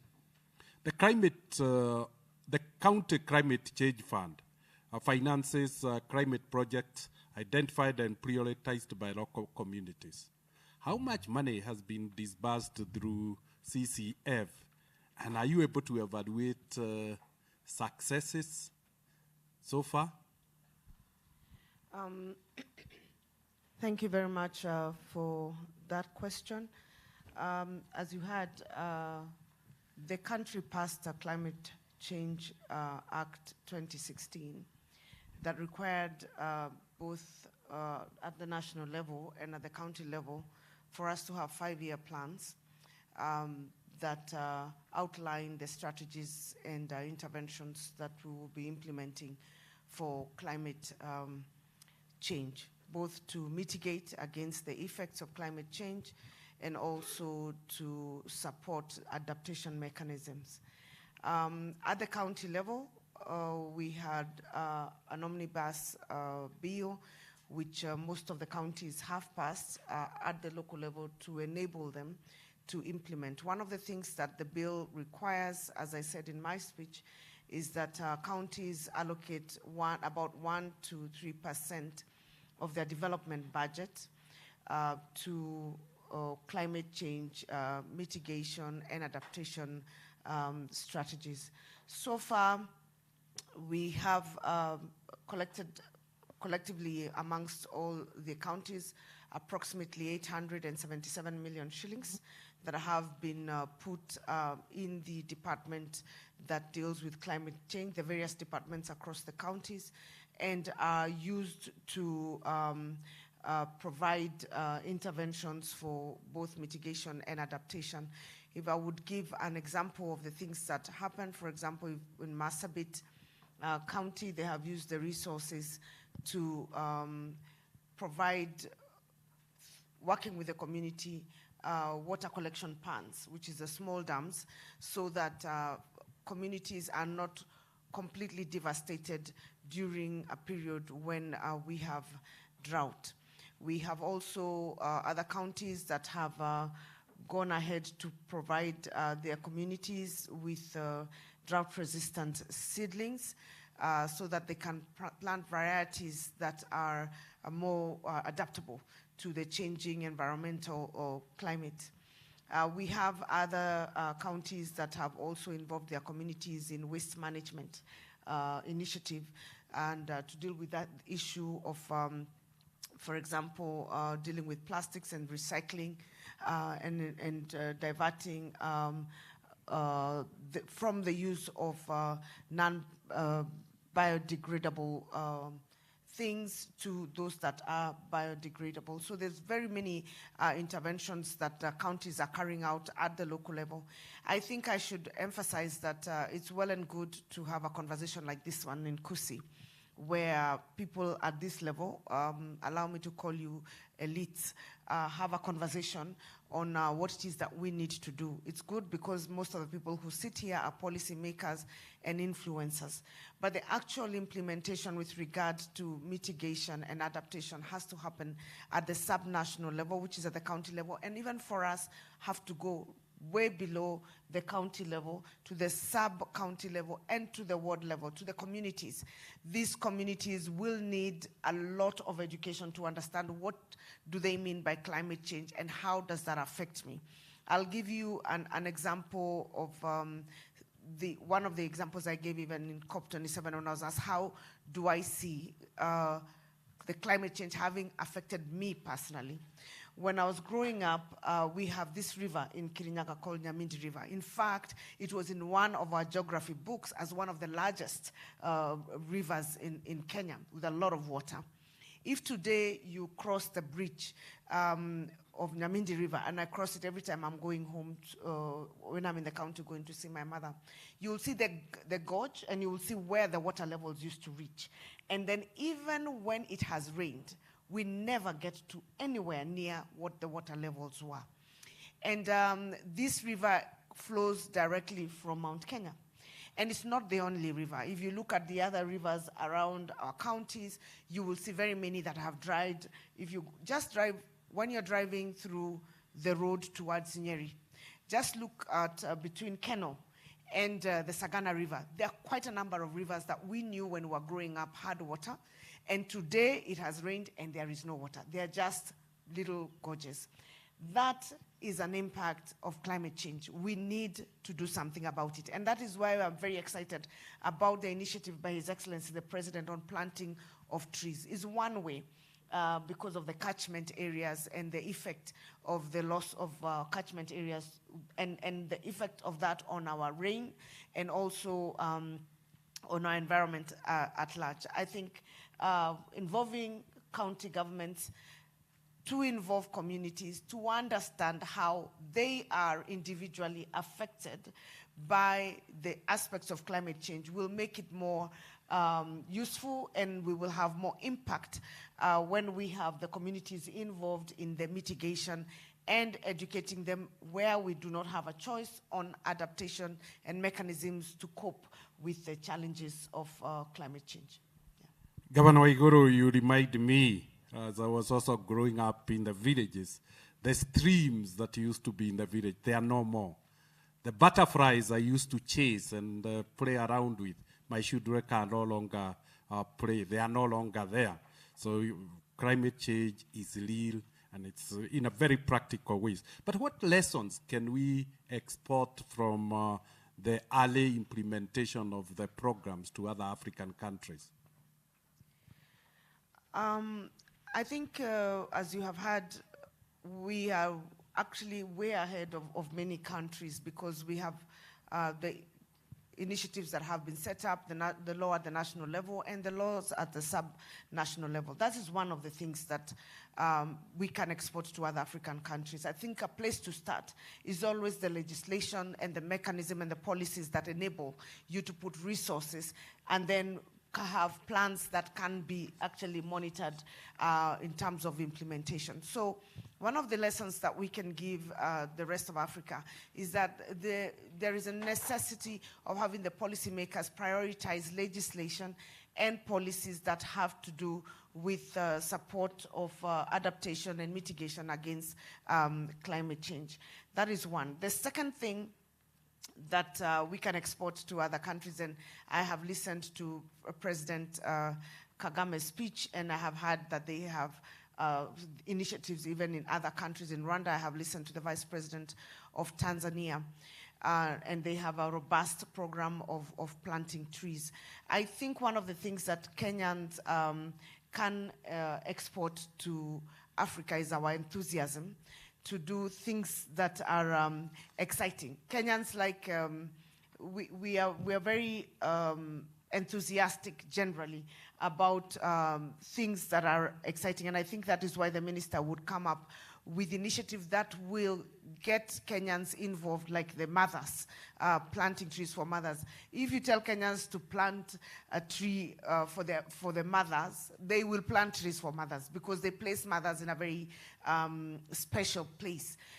If you tell them that on Christmas Day, instead of having to cut trees, let us decorate a live tree. I'm sure we are going to be seeing very interesting trees decorated this Christmas season, because that is how Kenyans are. We are enthusiastic about getting involved in things that are of positive nature, and that is one of the things that I think we can export. But more than that, I think the initiatives that we are implementing at the sub-national level with our communities, and especially our leaders, our governors are getting involved at a personal level to ensure that their communities that they are serving are educated through civic education initiative. That is one thing that is very unique with Kenya. Public participation is a very unique concept to Kenya, and I think it's something that we can export to other countries in Africa to engage their communities in this initiative so that all of us own this challenge of climate change and find ways to adapt and also to restore, as Waziri said, that we will continue to plant the trees the way we are. At least we will start the healing process of the effects of the devastations that we ourselves have brought on ourselves. And I say that not just as Africans, but the human population at large in the world, because we know as much as Africa is a very minimal contributor to the effects of climate change, we are the ones who are most affected by the atrocities that come because of the adverse effects of climate change. Thank you. Thank you very much. Elsie, we have heard from technical experts, we have heard from county, central government. This issue goes beyond an individual organization.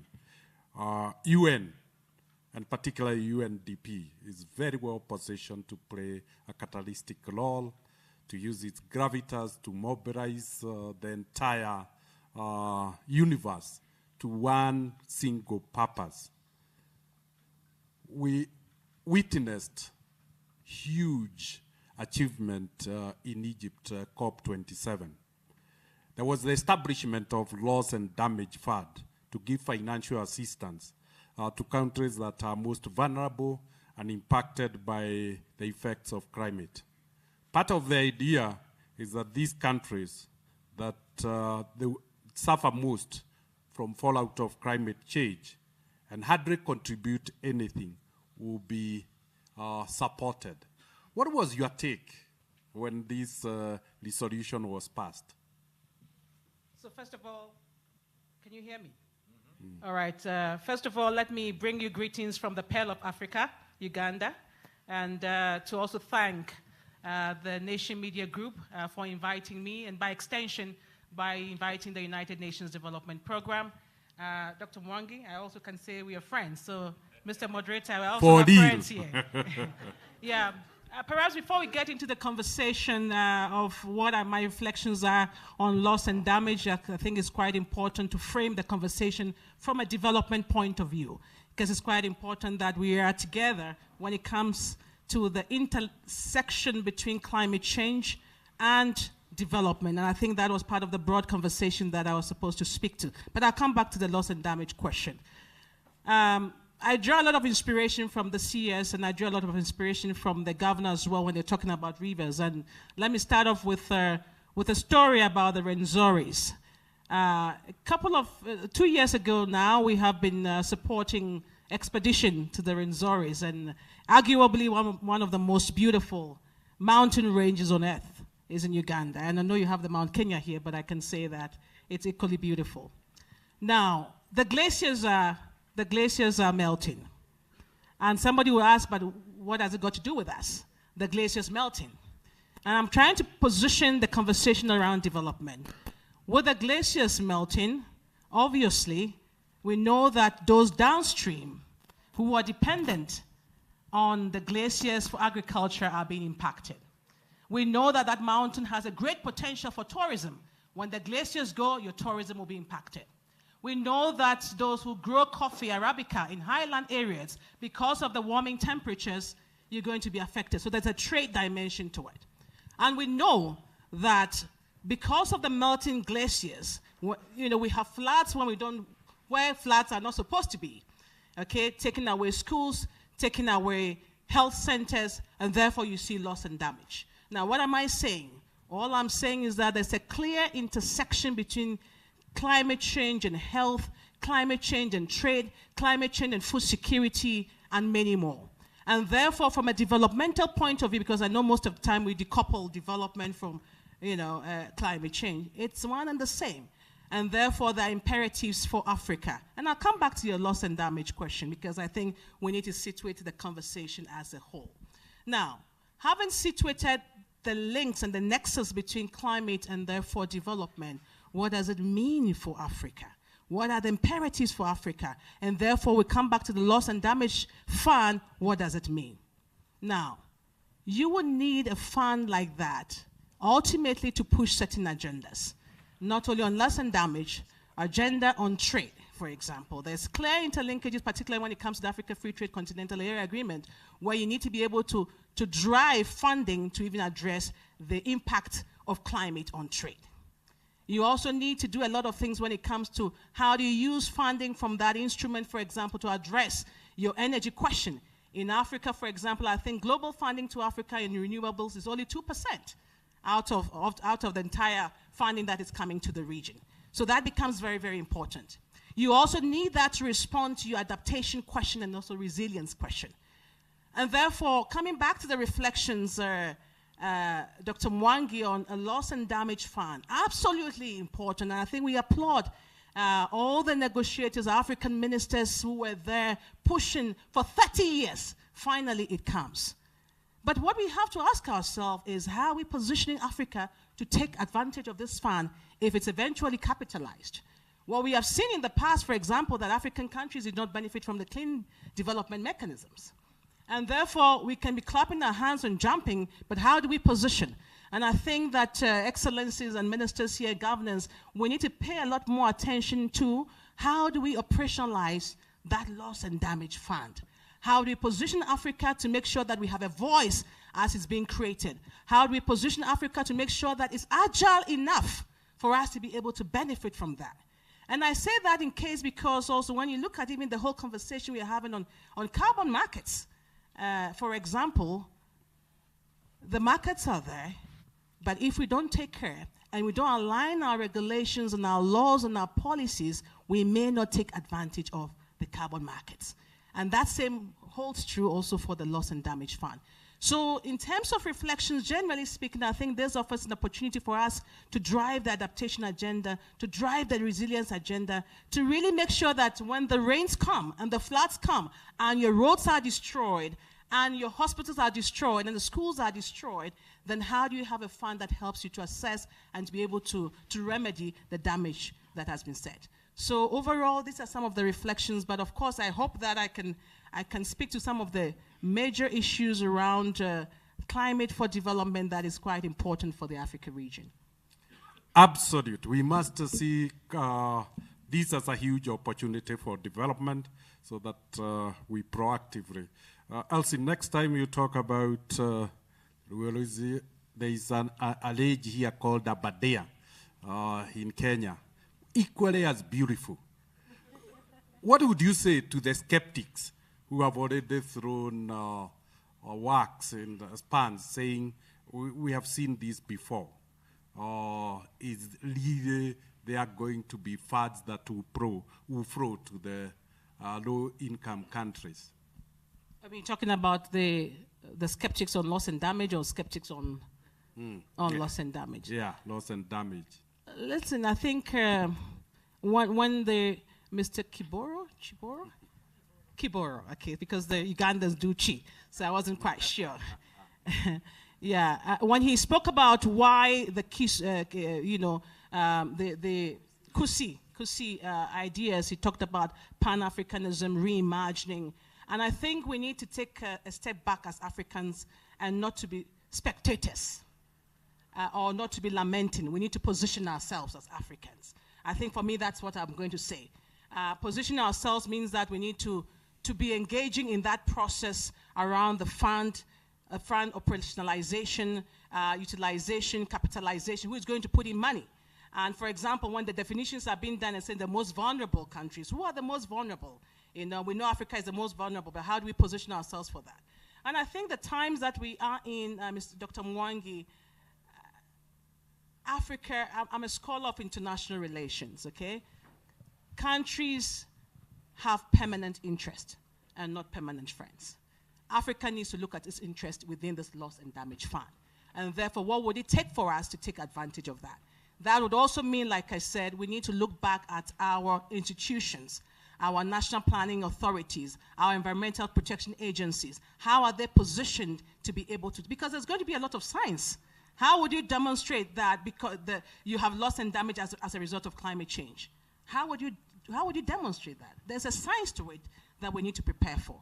So obviously, there's a lot more that calls for us to work together as government partners, policymakers, civil society, research institutions, our universities, and many more to look into that. But I don't want us to narrow the conversation, Dr. Mwangi, on loss and damage, because I think coming to the Kusi Festival, there is a lot more to financing for Africa beyond loss and damage. And there are a few of them that I wanted to highlight, if you may. For example, I think I talked about the issues around carbon markets. That is very important. When His Excellency Paul Kagame spoke, he talked about the fact that we have a lot of things. We have forests, we have peatlands, we have wetlands, and all these things are there. And how do we use this to position Africa, for example, on the question of carbon pricing? Because the markets are there, but some African countries are getting $10, somebody's getting $35. How do we aggregate our full potential as Africans to be able to influence the price setting? How do we look at joint registries, for example? How do we make sure that we have joint pipelines, regional approaches to some of these things? So let's not narrow the conversation too much to the loss and damage, because I think this is going to come into the pipeline perhaps 5 years, 10 years from now. And therefore, what is before us in terms of financing that we can take advantage of? And I think the carbon market is one of those. The second one is also really around adaptation financing. We need to push for that, for the adaptation fund. But beyond that, how do we use public finance, for example, to leverage some more from the private sector? How do we use our nationally determined contributions as a locomotive to be able to leverage more financing into the work that we do? And these are spaces that we need to reflect on: adaptation financing, carbon markets, but even creating wealth within the continent is also a source of financing for us. Look, if you take issues around green minerals, for example, African countries are sitting on lithium, ore, graphite, rare earth. The last thing we want is that our sand is taken elsewhere, processed, and brought back to us in lithium-ion batteries for us to buy. How do we create wealth? How can Kenya partner with Uganda or Zambia or DRC that sits on a lot of these things? And I know that a lot of private sector colleagues here, including yourself, Dr. Mwangi, from Equity, we need to start reflecting on how do we create wealth within the continent to be able to also address some of our climate needs, so that we don't export our wealth and import poverty. Because I wanted to build this linkages so that we are not quite narrow in our reflections around financing. And then I think finally, if I may, we need to look at new instruments, including on insurance and risk financing, which becomes very important when we start the conversations around disaster risk reduction. And I know earlier on, I think, Honorable Minister, you were talking about the need for early warning systems, climate information, and all that. That is very important, but can we design schemes, for example, that when the droughts come, the insurance kicks in from the private sector? These are spaces that we need to start reflecting. I hope that Kusi will be able to take some of these conversations forward. Thank you very much. Thank you. Also, a really great passion there. Give it to her. Yeah, thank you very much. I came all the way from Uganda, so you better give me a round of applause again. Yeah. On a lighter note. And looks like the private sector has really been challenged. Peter, it looks like my panel didn't have the private sector. Can I ask for a mic to be given to you and see whether you can respond to that challenge? What is the role of the private sector in this conversation? Thank you, eminent panel, but also thank you, James, my colleague in private sector. I was about to ask you, what challenge?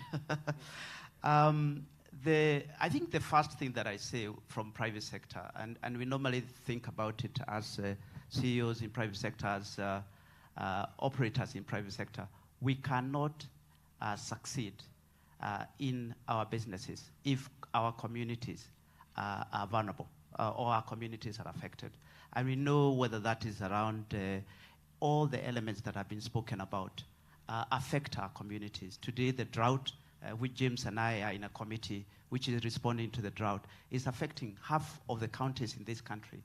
And there's no way private sector can be on the sidelines and be able to watch for without actually intervening. So therefore, and we know also the government can't do this alone. So therefore, we need to partner with government, both national, but also private and also international. I was at COP27, and I'm going to be making a few comments about my observation from there. But for me, it's about coming together and speaking with one voice, making commitments that potentially are science-based. In most cases, if we are able to measure. Certainly within our business at Safaricom, we go for science-based commitments, hitting some of those areas that have been spoken about, whether that's planting trees, commitments around mitigation, but also much more commitments around adaptation. We can bring innovation, we can bring technology, we can leverage our muscle through the networks that we have to drive the reach of community for the financing that is available. So for me, it's about commitment, but more importantly, about action. It's only if we act, and we act together with local community, that we'll be able to deliver the outcomes we want. Thank you.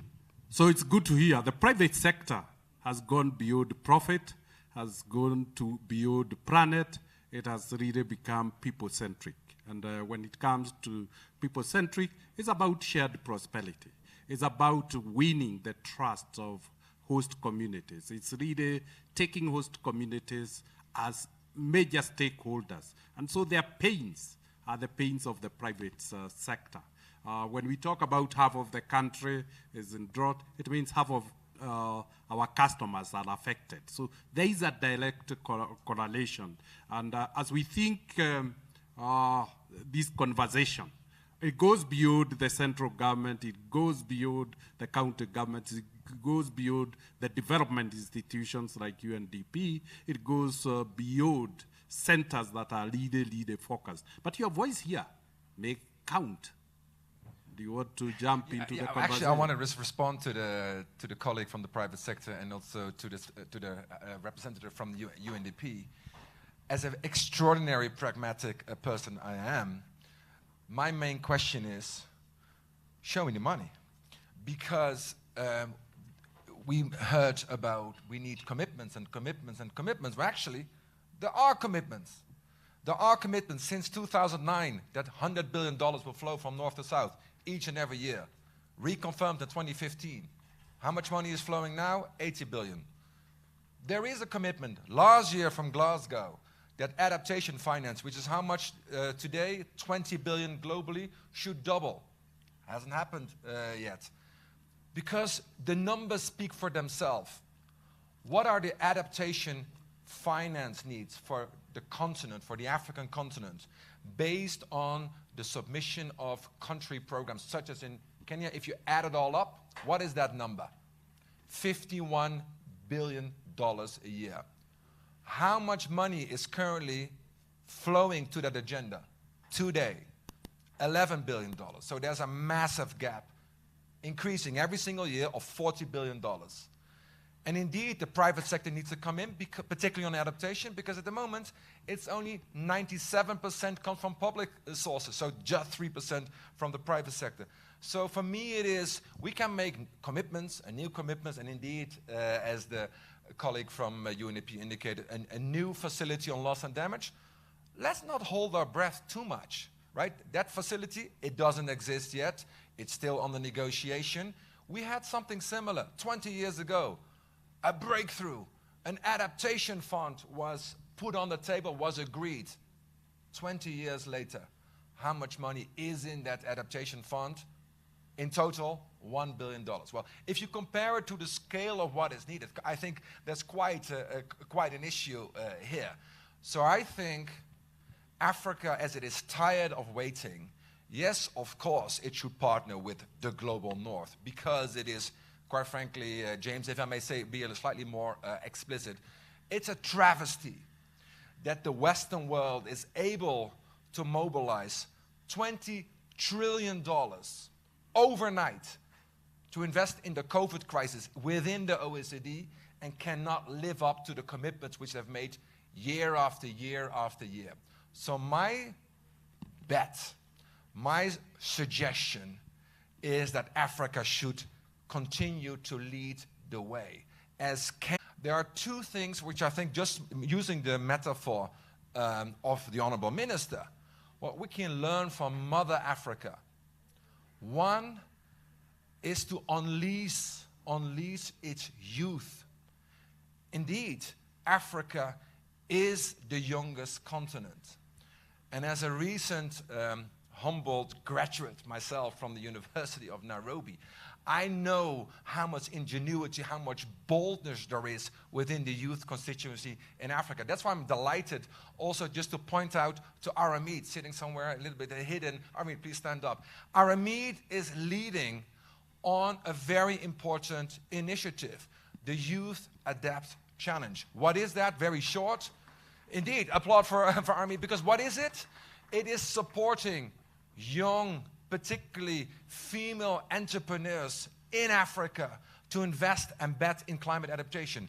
There are extraordinary good examples here in Kenya, across the continent, of young entrepreneurs. Let me give you one example. Here in Kenya, close to Nairobi, there is a young entrepreneur, Caroline. See, her business is what? Selling drought-tolerant seedlings. But she said, well, now I have a little business, but actually I want to grow, I want to scale. This has to go to scale. I don't know how to do that. So this youth challenge gave her $100,000 to grow her business. So I think there is massive opportunity on the continent to drive this agenda. The second and last point, James, is also to mention Mother Africa, its virtue of the capacity of listening. Anju was here with us. Anju, please stand. Is leading on a specific program, which is concrete, led and bred from Kenya, from Makuru, where, because the Makuru people, the Makuru community is the first community in the world who put on the table a master plan on how to link climate and development. And what we're doing now is supporting and rolling out that master plan and link it to the financiers. Here is the plan. This is what is needed, because that's what the community thinks what is needed. The money needs to be connected. And we need to replicate the Makurus of Kenya across the continent. So I think there is an extraordinary opportunity for two things which are vital: scale and speed. Yes, climate summits are important to keep everybody accountable, all of us accountable. What have you promised? Now it's all for all of us. Let's deliver on that promise. Patrick, I think you have provoked me with a follow-up question. In Africa, there is a criticism about a lot of green initiatives, with the argument that industrialized nations grew rich on fossil fuels. And now they are pressurizing Africa to rely on renewable power for their growth. What is your take on this? Let me go back to a conversation I had just a few weeks ago at COP27 with President Macky Sall in a setting like this, on a stage, with this question was not posed to me, it was posed to him. And the question was, indeed, you're Senegal, you are now the chairperson of the African Union. You have vast reserves of gas. Should that not be used for the benefit of the Western world, or should that gas stay where it is today? And I would think, I mean, Macky Sall was extraordinarily explicit. He said, it is quite shocking that on the one hand, Western leaders are visiting my presidential palace and reaching out to me to buy the gas, while at the same time, when I come to a climate summit, I'm being told to keep it in the ground. What is now the direction of travel? The short answer is James, we need to lower our carbon footprint. The reality is that at the moment, Africa's carbon emission is less than 3%. Africa's agenda on climate change is essentially an adaptation agenda. I think it's quite unfair to basically put all the burden now on African nations on the 1.5 degree. I think obviously they should contribute, they should lead, but I mean there's also something from the Western world in terms of decarbonization to lead the way as well. Are you also saying that ILC wants to answer this question on your behalf? Well, just briefly, because I could see the moderator is here, and therefore the clock is ticking. But very quickly on the energy question, I think what has been agreed, and I think UNDP, we're also on that pathway, is on just transition for Africa.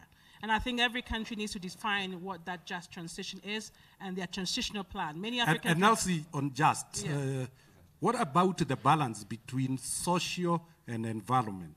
Do we focus on alleviating our people from poverty or saving the planet?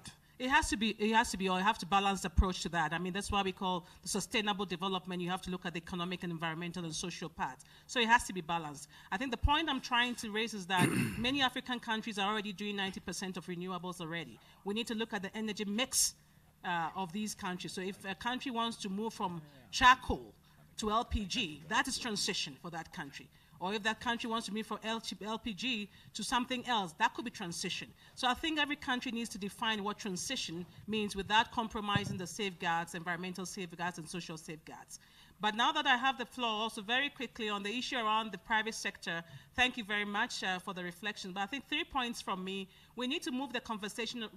We need to move the conversation from corporate social responsibility when it comes to the climate agenda and begin to look at the value chains and the business processes along those value chains. What are the practices of the private sector? Are you impacting on deforestation as a result? And what more can you do in terms of technology? And Elsie, the last two, you had the 3 points, you have made one, the last two. Because well, I mean, look at green financing as well. What kind of instruments can you, if somebody is going to do something in that climate, what are the instruments in the bank that could be lower cost or lower interest rate? And I think those things we need to pay attention to them. And finally, private-public partnership. We need to start speaking to the government to see what can we do at scale to be able to address those climate things. But I don't know whether I'll have the floor again, but all I can say is that from our side as UNDP, and that's what you asked Dr. Mwangi, what is the UN doing? I mean, we are really behind member states now looking at facility that will support them on adaptation, looking at transition, looking at issues around NDC implementation. Elsie, allow me, because I'd been told of a hard stop at 12:30. Yes. It's precisely 12:30. I can see it starting. Allow me to request the audience to put our hearts to appreciate this great panel, and then we'll hand over back to. Thank you very much. Thank you very much. As you can see, I mean, the debate can keep going and going, and we really would like to encourage every single person who is joining us, especially online. If you have any questions, any contributions, please push them on our hashtag. That is hashtag KusiFest2022. We are going to move on directly into the next panel. And this panel, because there's a question that was asked, show me the money, where is the money? The next panel is actually going to be addressing that in very brief terms. So we are going for a short commercial break. But before that, one of the packs that you have with you today is this book. And I've just been informed something very interesting about it. If you look at the back of the book, you have a story around it. The cover of this book has been made from seeds. So once you're done with this book, what you can do, you can tear a piece of this and plant it, because that's where we are headed. And you have a pen as well. Under the pen at the back, you also have something that you can pop, and there are seeds in there that you can actually plant. So these are some of the innovative solutions that we are looking at. So this and so much more. Where is the money? That is the next discussion that is coming up. It is, of course, going to be moderated by Bona Mboko, of course, who is a business editor at NTV Kenya. And before that, we're going for a short, quick commercial break, and we'll be right back for the next panel discussion talking about where is the money. And right now, I know Rita is waiting to speak to us out there. She's got somebody who's actually attending this forum and also has some contributions. Rita, are you with us? Oh, now it's just the first panel discussion is officially done. That brings us to the next one that we'll be getting into, the first day of the 4th edition of the Kusi Ideas Festival 2022. Now, there are those that are joining us, the participants joining us virtually. You have been reminded that you can always use the hashtag KusiFest2022. We also have participants who are joining us physically, and one of them is joining me right here. Good morning, actually good afternoon. The time has gone by so fast. Yeah, good afternoon. Your name? Yvonne Yokabi. I work for UNDP Kenya as a climate change specialist, and I'm happy to be here today.